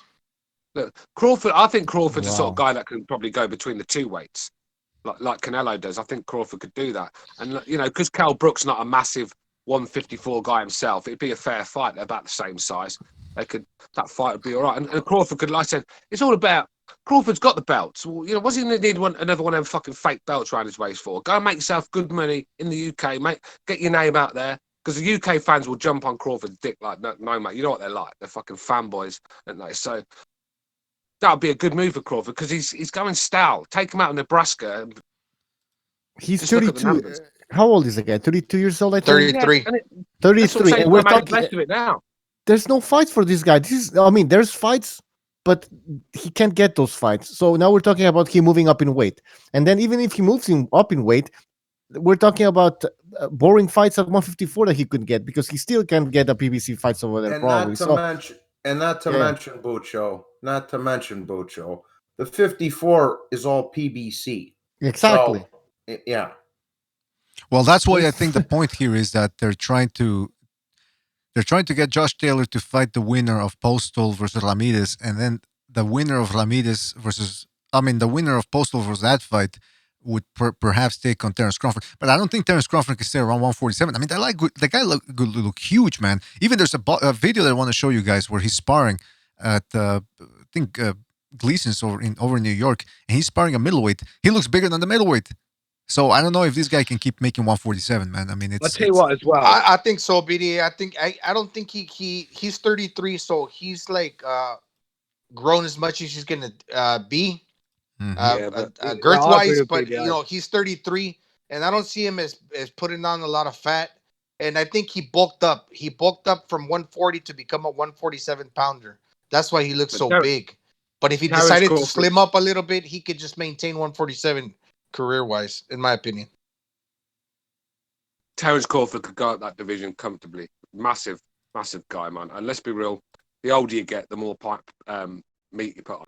It's just I don't think it'd be that easy for him. I mean, these dudes are 6 foot tall at 54. Not Kell Brook. Yeah. Not Kell Brook though. I'm on about fighting Kell. With the exception of Kell Brook, I'm talking. Yeah, I'm not saying to go in there and fight Jared Hurd. No, I'm just a one-off fight against Kell Brook in the UK. Make some money, get your name out there, go back to 147, and then if he gets because I guarantee you guys now that fight will be explosive. It'll be one of the fights of the year. I guarantee it. That'll be a good one. If he comes through that one, then he's going to come back and he's going to have more negotiation. Jared Hurd just got exposed, in my belief. Jared Hurd's exposed at 154 for his limitations. He was exposed by that British guy, man. That British bum. I don't know who he was. Yes, but I'm not saying go up and fight Hurd and Charlie. No, I know. He can fight Hurd. Hurd's not that dangerous. But he's a big guy, isn't he?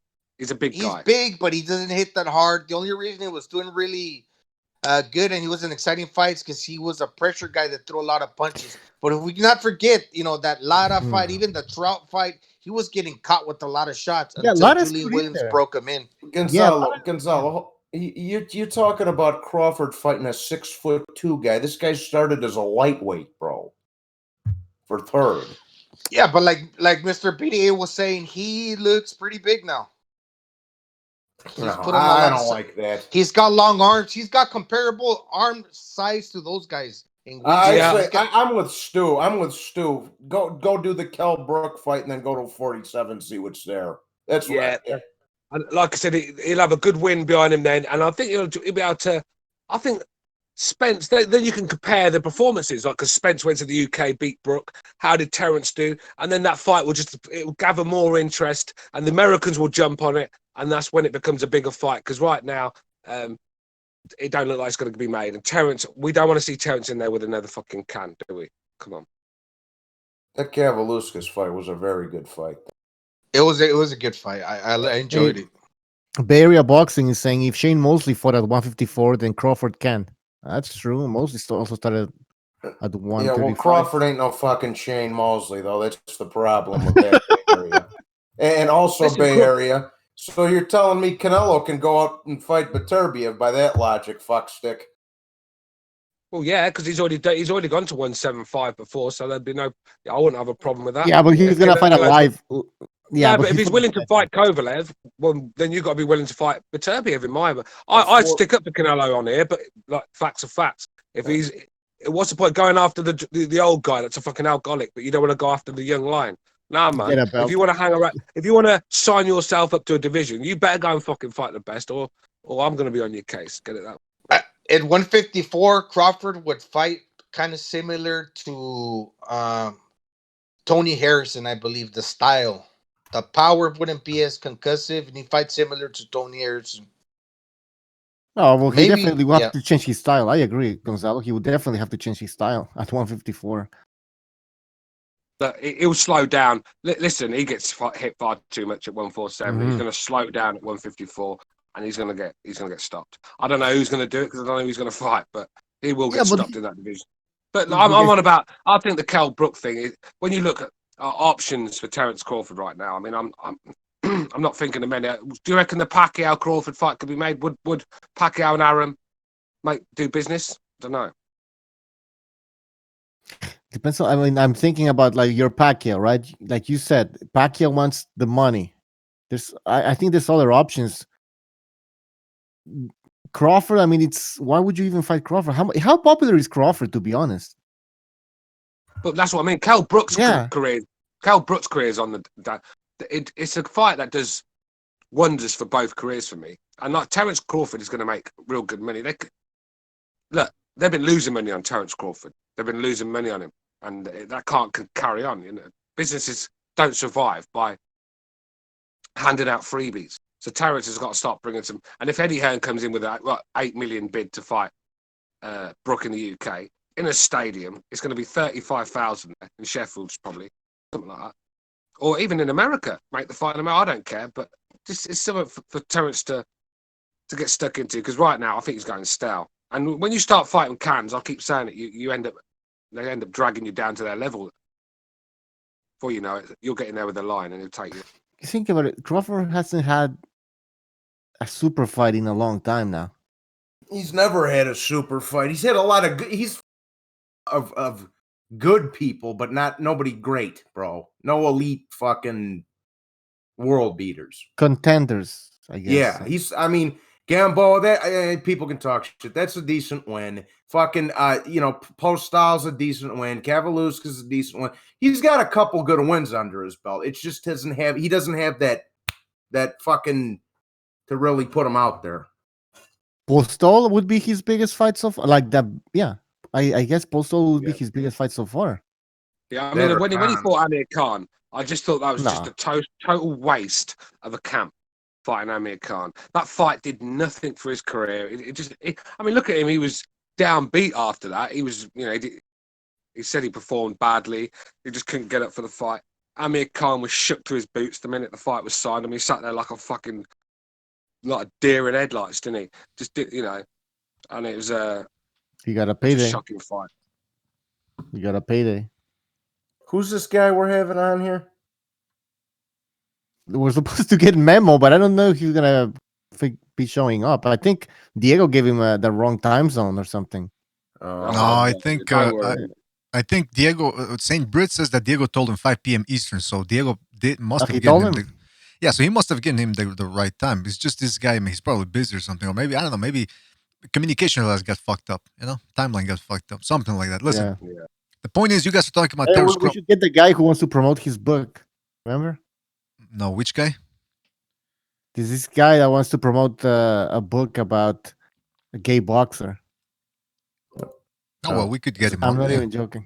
Is it Ryan Garcia's dad? No, wait a minute. I don't think that's what you got. I told the guy, yeah, maybe, man. I mean, why not? Yeah, why not? Yeah, we got maybe a second. It's a comic book, by the way. But go ahead. Speaking of all these type of weird things, tomorrow, I don't know. Tomorrow, would you guys be down for a second Renaissance? Yes, because people want to talk about the eugenics for people in the Discord were talking about that, and I know G Boogie was talking about it. So maybe we could do an episode on that. What the fuck is a eugenic? No, eugenics is the concept that some people up there, pretty high management types, want to reduce the population in order to make a society better. That way there will be more resources, they'll be able to craft people and to stop working so much and maybe get more education, better people, better society. That's what they believe. But in order to do that, they believe that you got to reduce the population substantially, by the way. Well, there's a few groups of people I think we could whack off. No, wait a minute. No. We're not going to go there. No names mentioned. No names mentioned. No. Okay, but the point is, I wanted to say something about Terence Crawford.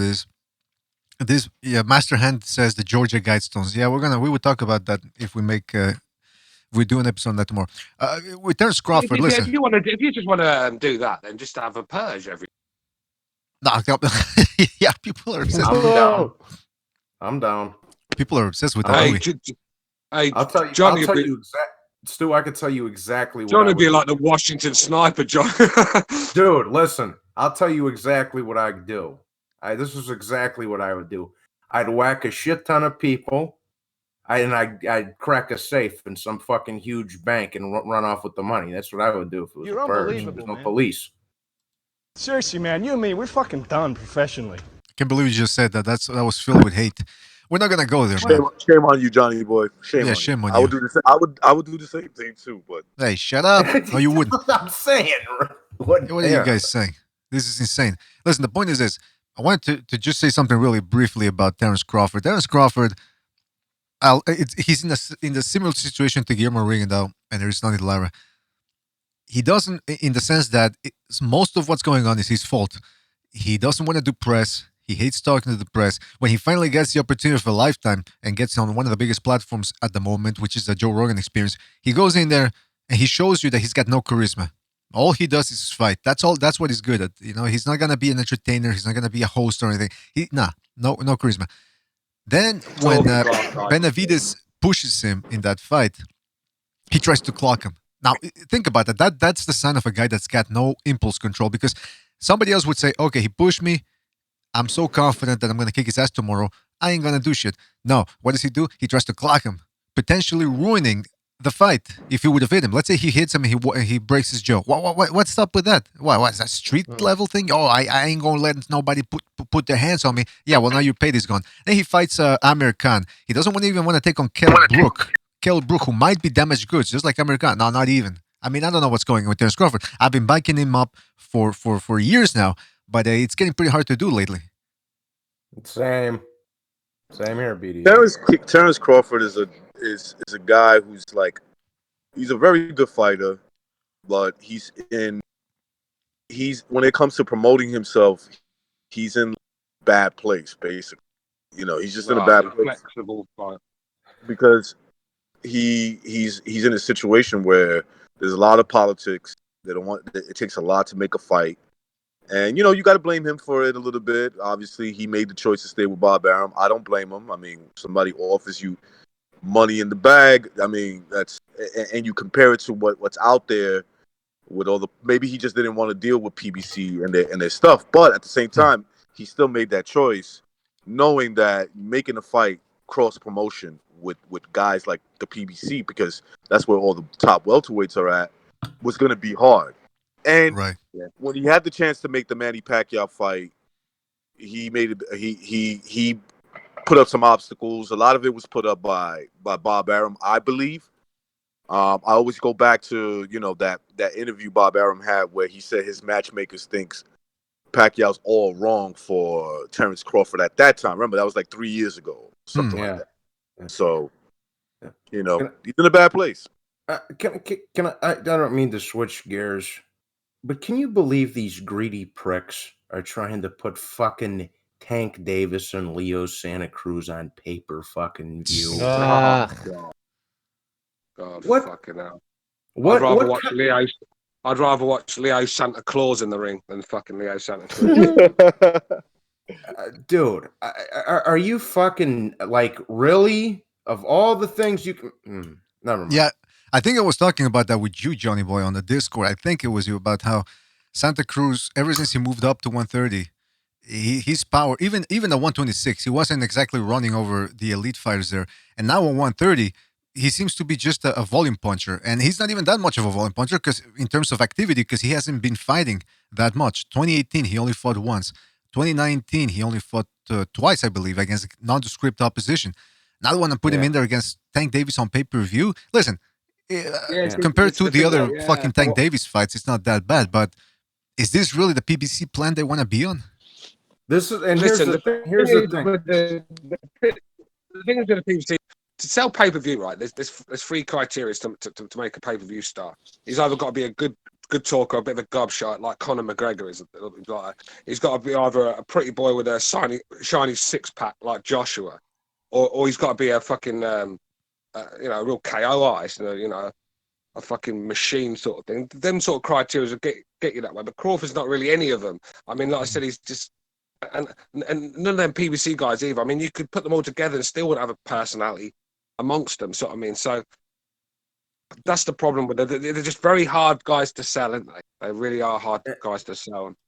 Crawford reminds me of like a couple of the homeboys I grew up with, bro. Like they just don't, even when we're out and shit, they're just quiet, bro. Like, just tell me when it's go time, bro. Don't fucking that's true. He has that personality where it's like there's not much to say about them except that if it's time to go, he'll go. Like, that's the kind of guy he is. He's not going to say much. He's real quiet, almost antisociable in a way. And he's just like, he likes let's say he likes Johnny Boy, Like him and Johnny Boy grew up in the same neighborhood. He likes Johnny Boy, but he barely talks. You know what I'm saying? He just lets Johnny talk all the time, and once Johnny says, "Let's go fight," there's those guys that were talking shit. He's like, "Okay." So he doesn't care about legacy. No, he thinks. I think he thinks that'll take care of itself. Well, here's what he thinks, bro. Here's what he thinks. He thinks I'm not going to put on some fucking act. I'm going to be who I am, bro. That's what Crawford thinks, bro. I'm not going to be a fucking cartoon character like Fury or Wilder or Joshua or any of these fucking momos. That's what he's thinking. Now, is it a smart move? Probably not. He should, try and lighten up a little bit. Don't get me wrong. But at the same time, there's a flip side to that coin. He's a fucking, he's just being himself. Will he regret it though? I mean, later on, if he sees that there was a lot more money he could have made. I mean, that could be. It all depends on the person, because maybe he's just comfortable with the kind of money he's getting and the lifestyle he lives. Right? You don't see him really. Yeah, he gets dressed up and wears tacky clothes sometimes, and like he's into that style, but he's not really flaunting his wealth. What's going on, Stu? What? Since he's going at it with Bay Area boxing. You know when you just think, I just need a little break from that guy for a bit. I like how he describes it. A little break. Did you So put him on a 5-minute timeout? Were you guys talking about? Have a smoke. Go ahead. Were you guys talking about the Leo Santa Cruz versus Tank Davis fight also? Yeah, that's boring. Yeah. The thing about Tank Davis, his power, I don't think it carried to 135. It's not going to be the same. And he hardly threw any punches versus the Cuban guy. What's his name? Gamboa. Gamboa. So he didn't throw a lot of punches. Now, Leo Santa Cruz does throw a lot of punches. He throws a bunch of punches. So that he might be. fight. Yeah, but he's also moving up, though. Here's the thing. That's true. Notice that they're trying to put him in there. Okay, so they're gonna put him in. They want to put him in there with a guy who throws a lot of punches, who can potentially outpoint him. But it's a guy that won't hurt him. Yeah. The reason they're doing that is because they're seeing what objective, fans who are looking at it from just a honest point of view, that the guy. Punch resistance is not as good as I'm talking about Tank. His punch resistance is not as good as they think he is. And second, he's not as big of a puncher as people make him out to be. He's not. He's not. So he's got a lot of flaws in his game. So they're gonna match him up with a guy like Leo Santa Cruz. The thing about Leo Santa Cruz is they might have to do some damage control. He might beat him on points because he's just more active. Right, he can box a little bit too. If he could, he can box too. Yeah, he box called Frampton. Okay? Yeah, we saw it against Frampton. Of course, the guys look at him fight. Leo Santa Cruz he can fight, bro. He's not a pushover. He's not a guy that you could just walk in there and have your way with him with no problem. That hasn't happened in his career. Nobody hasn't done that to him. He's a guy who's always in a fight. He's always in that situation where he can win because he throws a lot of punches. So my whole thing is this: the reason they're doing that is because they don't.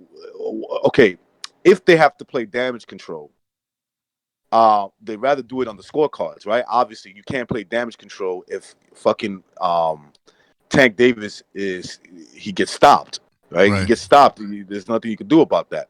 But if it goes to the scorecards and they're like, damn, man. This is it looks like he lost the fight, but they could sell it to the crowd like he won, right? And so that's the reason why they're doing that. Tank is overrated. It's obviously anybody with eyes. He's so overrated. He's not. So they saw that at lightweight he's really not gonna make it. So they're like, let's bring somebody from. It could be like they want to match him up where they can make big money. And meanwhile, put him in there and build his profile, like putting him in there with Leo Santa Cruz, who has a big Mexican crowd and Mexican fan base. Not a huge one, but they do like him. and so they're hoping that the pay-per-view numbers could do well, so they can like maybe sell the fight, the winner of Lomachenko and Teofimo. Probably in their eyes, they're hoping that it's Lomachenko because it'll be bigger money, right? So I think that's what they're aiming for. That's what they're aiming for. Yeah, and also Leo Santa Cruz needs that fight because his career is also stagnating. That's true. Absolutely. Yeah, it'd be a win-win for both guys, BDA.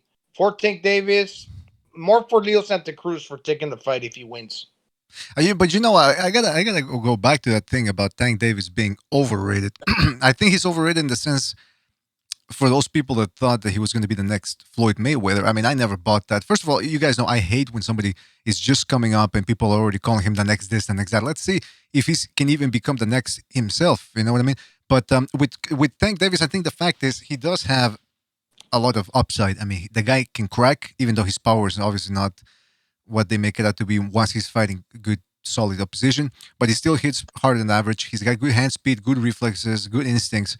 I like the way he fights. But I just think that mentally, he's not all there. I mean, look, he went, 11 rounds against Gamboa? Meanwhile, he went 12. He went 12. He went 12. Yeah. Yeah, I mean, he stopped him in the end, but like the comparison to Floyd Mayweather, dude. I remember Floyd at 24, fighting at 135, 130 pounds. He would smoke Tank Davis. Mm-hmm. Oh yeah, it wouldn't be a good fight. He would have smoked Tank Davis. Look, I'm not saying he would have hit him with one punch and it would have been over. He would have beat him up for like 9 rounds, and then by the 10th or 11th, this guy's quitting. Yeah, Gio Corrales style, like something like that. You know, different body frame, but it would have been. You know, he's light skinned, so he would have been all bruised up. His face would have been all bruised up. Floyd would have. You're gonna compare him to Floyd Mayweather? Come on, man. Listen, here's the thing. Here's the thing, man. You make a good point, recognize, because people always talk about Mayweather. It's like with Hopkins. They only remember his last couple of fights. Go back to 2002, 2003, even the 2004 version of Mayweather when he fought Chop Chop Corley. He was beating the crap out of that bisexual fighter. He was fighting, coming forward, fighting on the inside, throwing mean combinations, going to the body. That was a Mayweather who was on a mission. He had something to prove.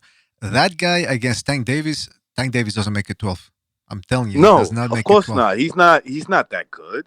You know, it's like, okay, I understand. The best he could do, I could see, is him going 12 rounds. You know, because Floyd's not necessarily like a finisher, but it's like, you know, he almost like 120s him, and even with a knockdown or two, because Floyd was in way better condition than he ever was at 24.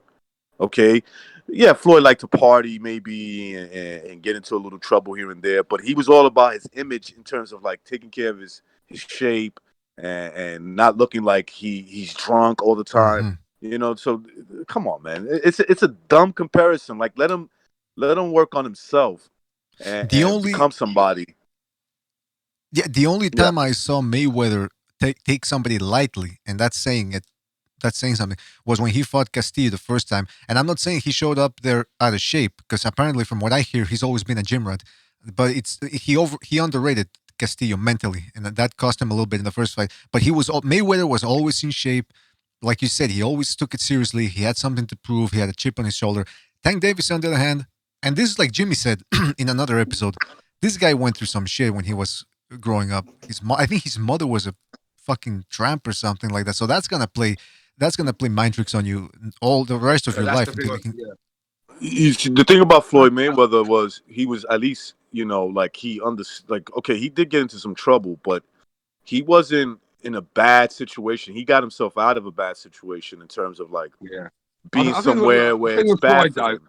How can he focus on boxing and he's hanging out in the streets? I think with Floyd recognised though, I like these young fighters see Floyd, see the riches, and see what he's got out of boxing, but they don't realise the hard work behind the scenes that he puts in. Mm-hmm. You know, right. They think they can cut corners, and then still have the same as Floyd fighting chump after chump. You know, not. Let's be real. When they're not got a fight coming up, they're not in camp. Floyd Mayweather's in camp all year round, and I'm on about when he's in the nightclubs with his friends. They're popping champagne and all sorts, making it fucking rain. Floyd's leaving them fucking clubs, and going to the gym at 2:00 in the morning, training. Yeah. Mayweather didn't. That's the reason why. Mayweather didn't really start making money until around 2006, 2007. For many years, he was jealous of Oscar De La Hoya. That's right. No, he was a millionaire at 21 years old. Yeah, but he was still. Yeah, but hundreds of millions. You know? Yeah, exactly. Yeah. Floyd, He wanted the Floyd fame. Mayweather He can't wasn't go. famous. Floyd Mayweather can't go around like Tank Davis does. No one knows who fucking Tank Davis is. Tank Davis and Broner could just go around acting fools on any street in America, and they just act as everyone would think they're just normal people. Floyd Mayweather can't go places like that with his fucking $60,000 jackets on.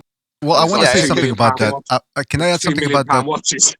Yeah, go ahead, BDA. I want to add something about that, about what Gonzalo said, because at least Tank Davis at this point can draw a crowd in the mean streets of Baltimore.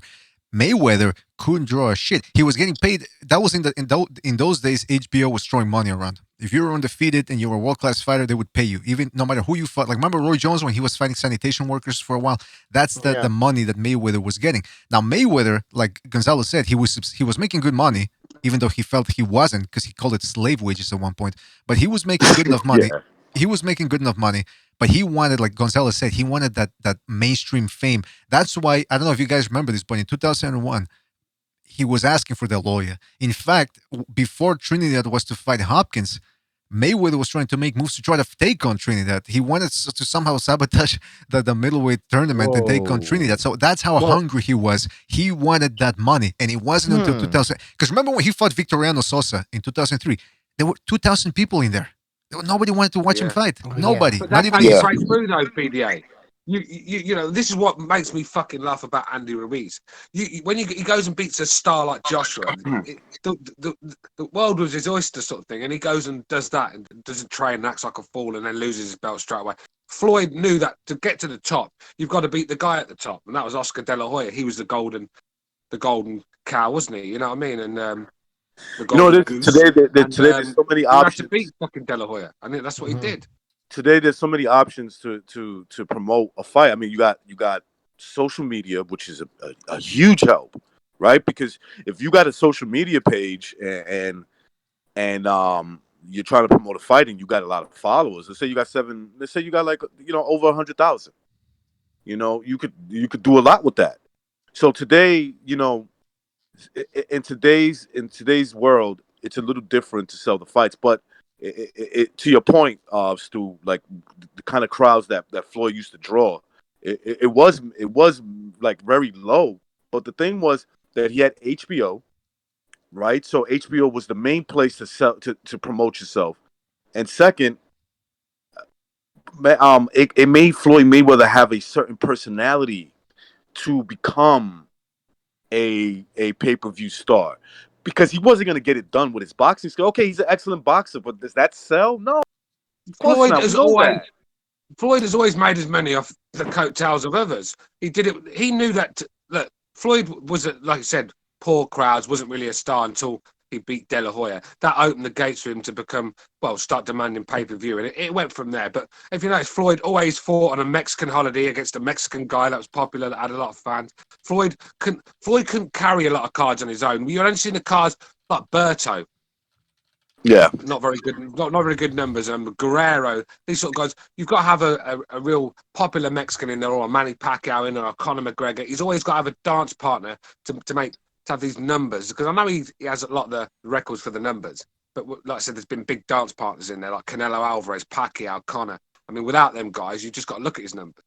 So yeah, I think Floyd was smart. Floyd knew he couldn't do it alone, so he had to bring other people in, and which was smart of him, and it makes his resume look good too, because let's be I could be honest. Floyd does have a good resume. He has a very good resume if you really look at it.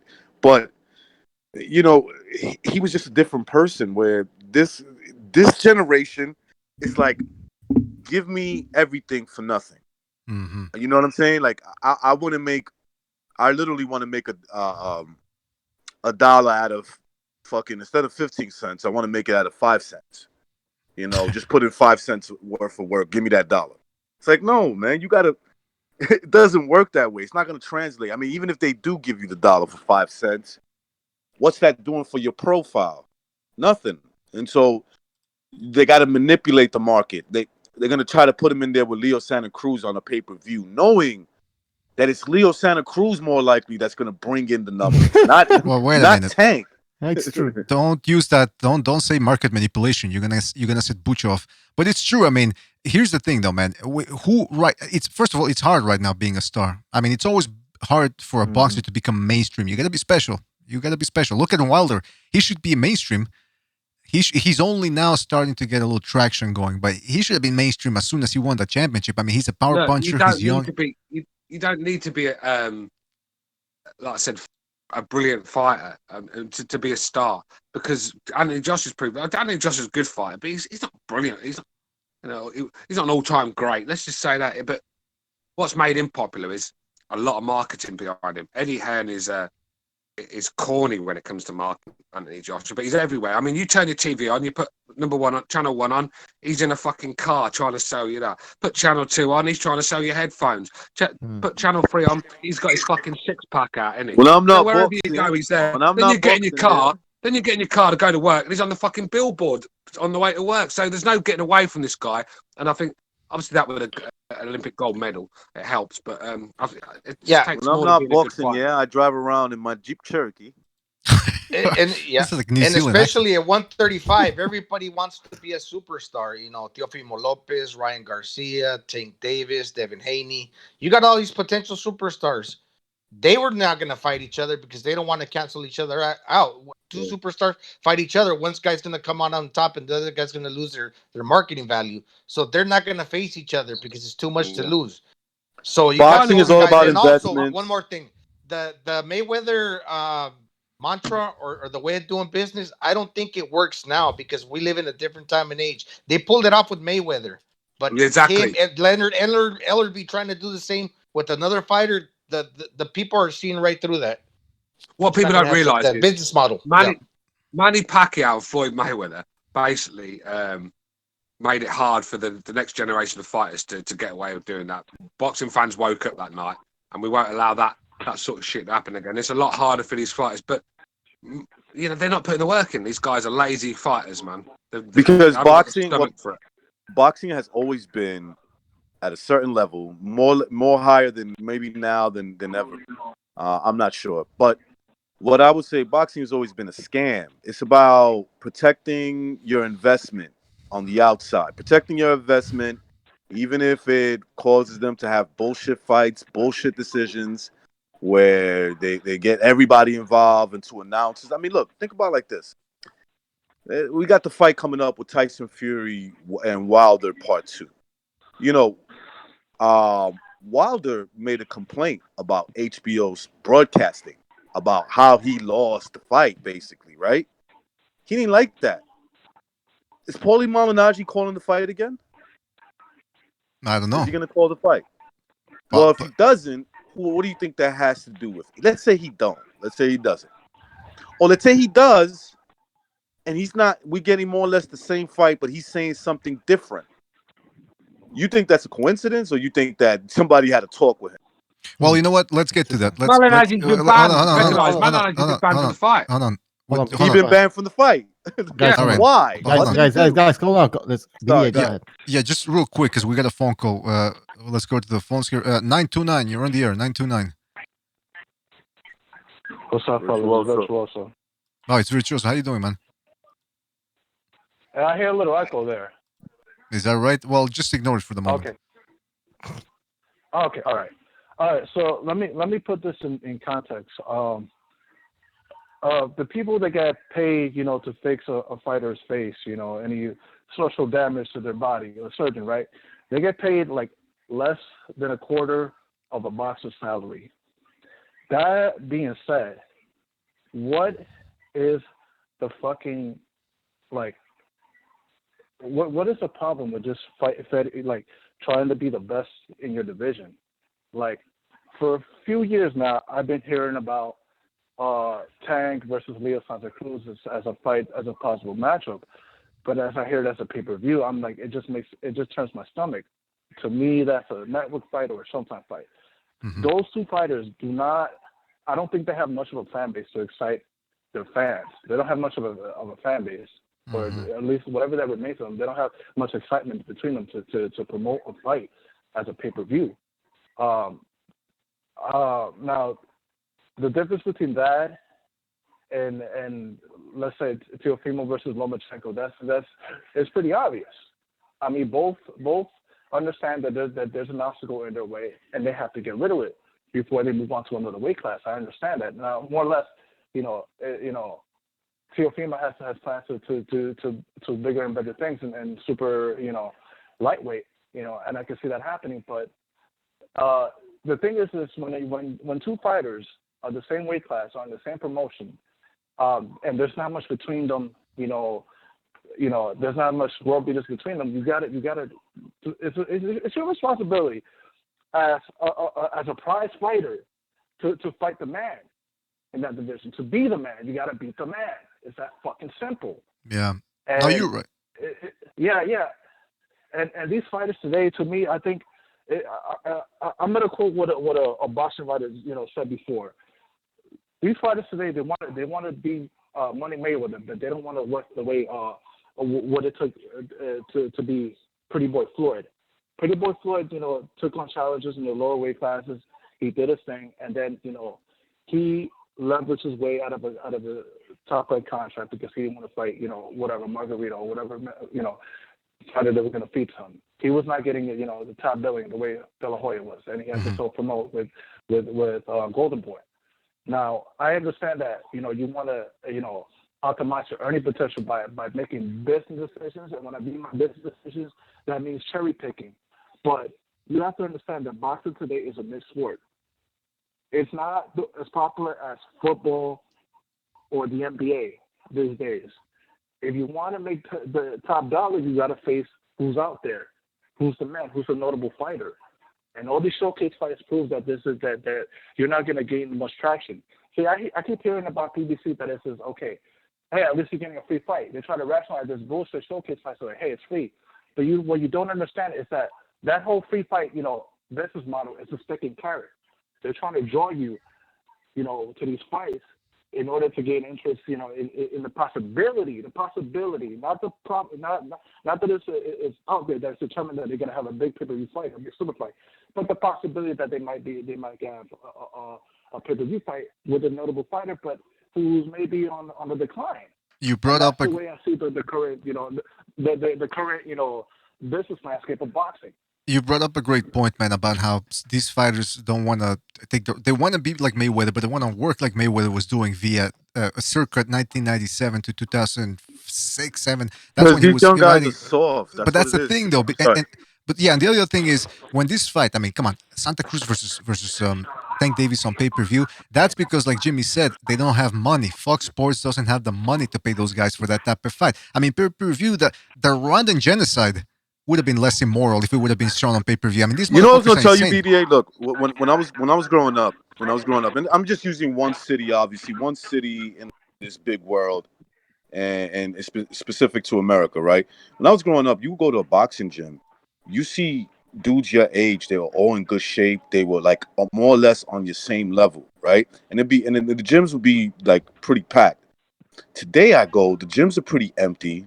And I'm looking at these young boys and I'm saying, yo, you look so soft. Like you would have never made it back when I was coming to the gym and boxing and all these guys that were coming there hungry, to fight. They just wanted to get in the ring and fight.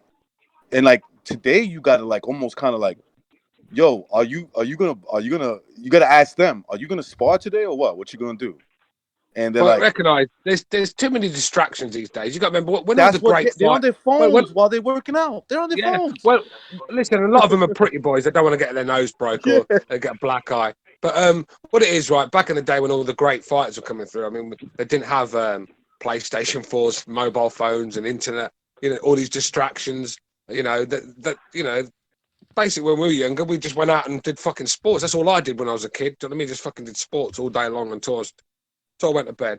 So that's why they were better athletes back then for me. I mean, I think they're more skilled these days, but they're just not as tough. Nowhere near as tough. The landscape has changed. When people say, "Oh, we have a fight town in Philly and New York. It's not true because those are not today's are not the same times as before. Before you used to have a lot of fighters from those towns, and it was popular amongst the civilians of the world, not the boxers. There was a lot of like fans, and people would go to those gyms and train. So they were more popular than those towns. But people say, "Oh, well, Philly's a fight town, New York is a fight town." It's not true because those venues, like when Jerry Hurd and Danny Garcia fought, weren't selling. They were like cap full. So the people from this generation, they're not doing the same as the people were doing in those generations. They're not going to the gyms like Recognize was saying. It's not the same. That's right. Yeah. Now, Virtuoso, anything else you want? I would say that their problem is basically similar to what baseball is having. They cannot draw a younger audience. You know that I just heard that the commissioner of the MLB is expanding the playoff system to I don't know 12 teams, I guess, I don't know, as big as they want, and that they actually could give the authority to, I guess, the best team in the league, the option to cherry pick whoever they want to face. It recognize. I don't know if you heard the news lately about MLB doing this shit, some fuckery with the playoffs. No, I didn't hear. I mean, what's? Wait, they want to change the playoff system? What they want to do?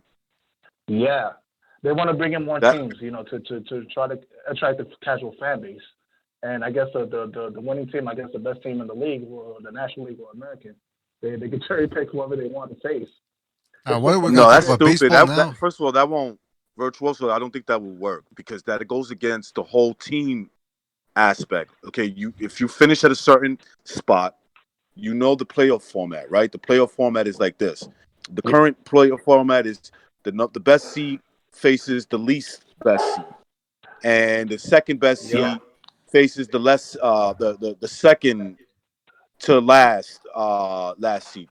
You don't change that. That's going to ruin it, and nobody will take it serious anymore. You gotta. Team sports is different. You can't avoid, where you're ranked at. Where you're ranked is where you're ranked. It's your record. So I think that would be stupid if MLB does that. Yeah, I'm sorry. Yeah. I mean, I more embrace like a tournament style competition, like the way the WBSS, doled out their determination to find a winner, a real winner. I mean, that should be more encouraged here in America. I think that, to me, that I feel like the WBSS has more like a Champions League feel to it, because like you're facing, you know what it is, Virtuoso? Winners. Boxing's not really a sport. Okay, it's not really a sport in the sense of you're an athlete, yes, because you got to be athletic to box. Boxing is like, look, you could be really good at what you do. You could have an off night and fight a raw fighter. A raw fighter. He's not skilled. What he is strong, and he knows how to throw punches, and he could do it. He's durable. That guy could beat you. That guy could end up beating you that night, right? Maybe if you feel a little bit, if you catch him again because you're a better boxer, you might beat him. But on one given night, he could just beat you. Okay, he could just go in there and beat you. So that's why boxing, you don't. It's not a sport you play. You go by feel. You go by the feel of it, and you might have to change something up. You might have to fight this motherfucker, not box him. So like it kind of everything kind of changes depending on the fight. But for a team sport, when you're playing a team sport, that's different. There's a system you have to use, right? If I'm playing baseball and I got to get on first base, I can't say, well, I got to be creative and get on first base. How about I don't let the guy pitch to me and I just take first base? It doesn't work that way, right? Everybody's gonna look at you like you're crazy. In boxing, you have other options. You could hold. You could, you could sneak behind when the referee's not looking, hit this motherfucker in the balls. You could do certain things, a lot of things. Yeah, man. I mean, listen, that's the thing, though. That boxing is not a conventional sport. It's still a sport because it's not a real fight. People like to say that. Even with MMA, too, they say, oh, it's a real fight. It's not a fight. It's a referee. Sport. Yeah, you need to the face. You can't kick one of the other guys down. That's a fight. So I don't want to hear about that's a real fight. That's not a real. As long as there's a referee and he's going to stop a fight, it's not a real fight. You know, none of that shit is a real fight, bro. None of exactly. No. That's what I just said. You're repeating what I just said. What's the matter with you? Oh, I'm sorry. He's just agreeing with you. All Yeah. right, I'm sorry. I got a lot of line. Give the kid a break. All right. All right. I'll give him a pass. Drinks on the house. No. No, Johnny boy. He was out of line. All right, Virtuoso. Thanks for the call, man. Great points. Catch you in the next one, man. All right. Listen. All right. Thank you, Virtuoso. Listen, guys. I think we're gonna end it. I don't think Memo's gonna show up. Memo, Angel, Heredia. So you know why he's not gonna show up? Because of me. You know I'm gonna ask him questions. Yeah, I think the timeline got fucked up or something. I don't know. But listen, the point is, what's that? I don't know. I just want to say this. This is Linares and his brother sitting down having a cup of coffee right now, telling the wife to go in the other room because she called Ryan Garcia good looking. Okay. Oh, that's what's happening. That's what happening. That's what happened. And Joe Pesci's sitting at Linares saying, "Oh, you'll make them ugly. What's the difference?" So, make them ugly. All right, listen, fellas. You let me know when you want to do a second Renaissance. Because when I do them on Saturday, I like to do them late. Comfy editions. Saturday night? Yeah, I like to do them late at night. So if you guys want to do one any other day, you tell me what time. We'll work something out. Let's do one now. Let's do one now. Let's do one now? Yeah, why not? Because I don't know. I think why not? Yeah, I think G Boogie wanted to be on it. Because, again, I know people are in the chat room there. I see Shepherd's Sons and all that. You guys brought up the episode on eugenics.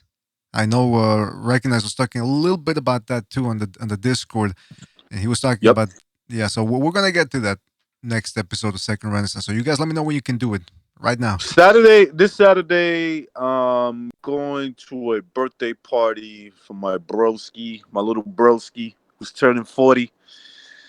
Yeah, we some old motherfuckers. But yeah, you're old, man. Yeah, I was just gonna say Saturday. Me and my pops and my uncle and a couple of my cousins is all going out because my pops got to have surgery on Tuesday. So fuck, you people got lives, man. All right, listen. I suppose then. Are you doing a show tomorrow? I don't know. Just for anybody who's up for it, I'm gonna be up all night. I got a lot of things to do. So anybody want to do a show on Discord? Unfortunately, StreamYard doesn't like me. I don't know what I did to StreamYard, but it doesn't like me. That's all I know.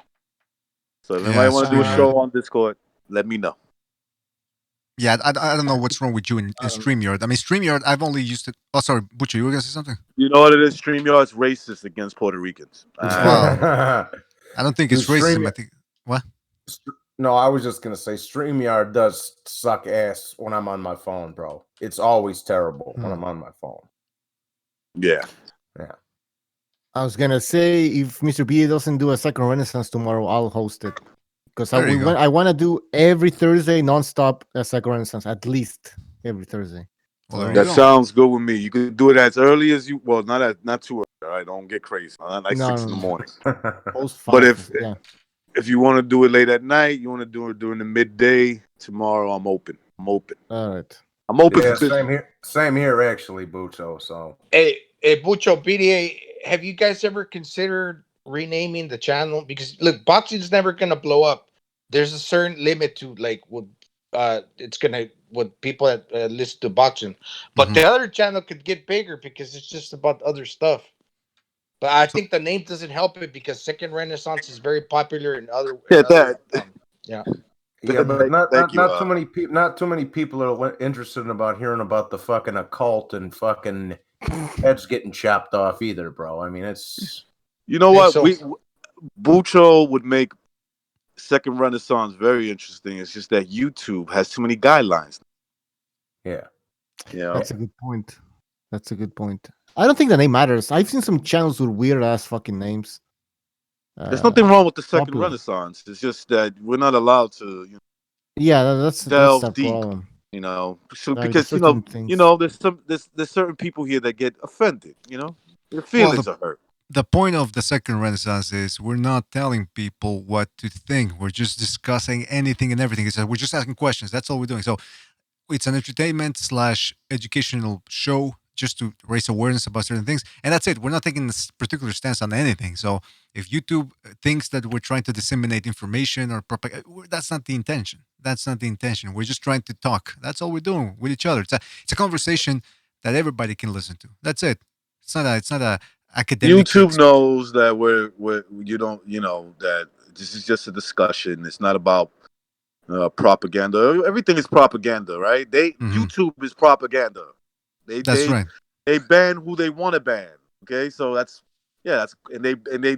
certain people they don't ban. So that in itself is, listening. That's favoring certain propaganda over. That's right. I'll give you an example. I'll give you an example of the type of stuff we don't want on Second Renaissance. We got Dominique Brown says they're not allowed to be as racist as they want to be. See, again, what's the point of that comment? To rile us up, to try to get us on Dominic something. Brown is he's a bati boy. He's a fussy boy. You know, he knows what I mean by that. If his name is really Dominic Brown, he probably grew up around West Indies, and he knows what a fussy boy is. That's right. He knows what a rectum boy is. That's who he is. He's sensitive. He's a sensitive boy. That's what he is. Yeah, that's the thing, though. I mean, like, what's the see that we're trying to have a conversation over that channel right away? Racist. Give us proof, Dominic, whatever your name is. Give us proof that we're racist. You're speaking out of your gaping ass. Oh, sorry, BDA. Go ahead. No, I was just gonna say, well, you got 3 Mexicans, a Puerto Rican, and a WAP on here. So who the fuck is racist? You dumb Exactly. But anyway, listen. I expect those types of comments from Dominique because I've seen her spewing. Her hatred. Dominic Brown, you're nothing more than a fluff cake. Fluff cake, yeah, that's a good way of putting it. Yeah, you're a fluff cake. A triggered fluff cake. That's all I'm going to say about that. You could have never last in an era where you could complain to anybody you want to complain about your little grievances. You know, when you had to take care of it on your own. You have never last. Listen. She's not gonna answer because she knows she's got. Oh, it's a she. That's how they say. I don't know what she is, but listen, she knows she's got no answer. Don't you got a boyfriend? Shouldn't you be handling business right now? The point is, we're gonna do a second Renaissance, and we're gonna see, again. What's it? Eugenics. That's the subject we're gonna be talking about. So get ready for that one. Anything else we missed? I was just gonna say, yeah, if we're doing it tomorrow, I'll be on there. Time he's doing it Saturday evening, and I'm all fucked up already, so I don't know what the fuck's going on. All right. So yeah, read up a little bit on eugenics. See what we can come up with tomorrow. All right. I got a question. Hey, how many rounds did Tank Davis take to knock out Francisco Fonseca? Oh, I forgot, man. Wasn't that fight over pretty quick? Okay, because I'm interested to see how Ryan Garcia does in comparison, just because of the this is at 135, right? Mm-hmm. Yeah, I want to believe see so. how powerful Garcia looks compared to Tank Davis. Well, yeah, that's gonna be the litmus test right now to see what Ryan Garcia is at. But then again, he seems to be getting stronger, man. He seems to be getting stronger. So Ryan Garcia is going to be a problem for Tank. Trust me on that. There's going to be a problem there. Well, if Tank Davis can even make it past Leo Santa Cruz if they ever fight. But yeah, I mean, listen, we got to keep an eye on that. See what Ryan Garcia is all about. And that's about it. He's super fast. That's one thing I have to say, BDA. He's super fast. He is, man. I would take Ryan Garcia to beat him. I'm going. If that fight was to happen now, say Ryan beats him. He beats him like are we talking to Recognize or to fucking Michael Stott here? Yeah, I know. Tank is too small. Yeah. Tank is too small, bro. It's too small. All right. We'll see, man. We'll have to see. Again, I'm not convinced from either guy, but I mean, at least Tank Davis has done a little bit more. But listen, that's what boxing is all about. If they ever fight in the ring, we're gonna find out the truth. All right. So that's about it. Good show, guys. Really enjoyed it. Thank you guys for being on. I want to give a shout out to Gonzalo, Recognize the Matrix, Stu, Johnny Boy, Who else was here? I think that's about it from those guys. I want to thank Butcher, my co-host. And of course, I want to thank all of you guys out there. Don't forget to like, subscribe, hit that like button. I want to give a shout out to the Fight Scout, Ralph Unreal, SSB28, T-Tone Toledo, Anonymous, The Punisher, Shepherd of Sons, The Bronze Plumber, Overhand, Buddy Aces, Dominique Brown, never came back. I don't know why. She doesn't like the show, I think. I get the feeling. I don't know. I could be wrong. Telemos Lo-Fi, Foul Boxing, Saint Britt, Arati Davies was here as well. Durden Boxing. What the hell is that song? Steven Schneider, SSB28, T-Love, Boxing Killers TV, The Quacks, and many more. If I've forgotten anybody, let me know, guys. Sorry, but we got to go. Thank you for joining us. Shepherd Sons was in there as well. Dubu Virtuoso, thank you for calling in. We'll catch you on the next one, folks. Take it easy. Thank you for watching. I'm disappointed in every one of you. I'm sorry, I don't mean to offend you. I'm disappointed in every one of you. I kiss you on the mouth. No, I'm not cool with that. Just, I'm sorry. One more time. I'm disappointed in every one of you. I mean, I'm dealing with degenerate animals. I'm disappointed in every one of you. Disappointed in every one of you. All right, come on. Honestly, I can't do it no more. I'm disappointed in every one of you. Let me tell you why. It's gonna be all right, Nicky. Go ahead, shoot. He just killed a little fucking man. What are you going to do about it? Yeah, because you got nothing. You don't got a thing. Yeah, because you got nothing. Lomito. Got nothing. I want to get out. I want to get out of this rat hole. I want to get online. I need BDA Boxing.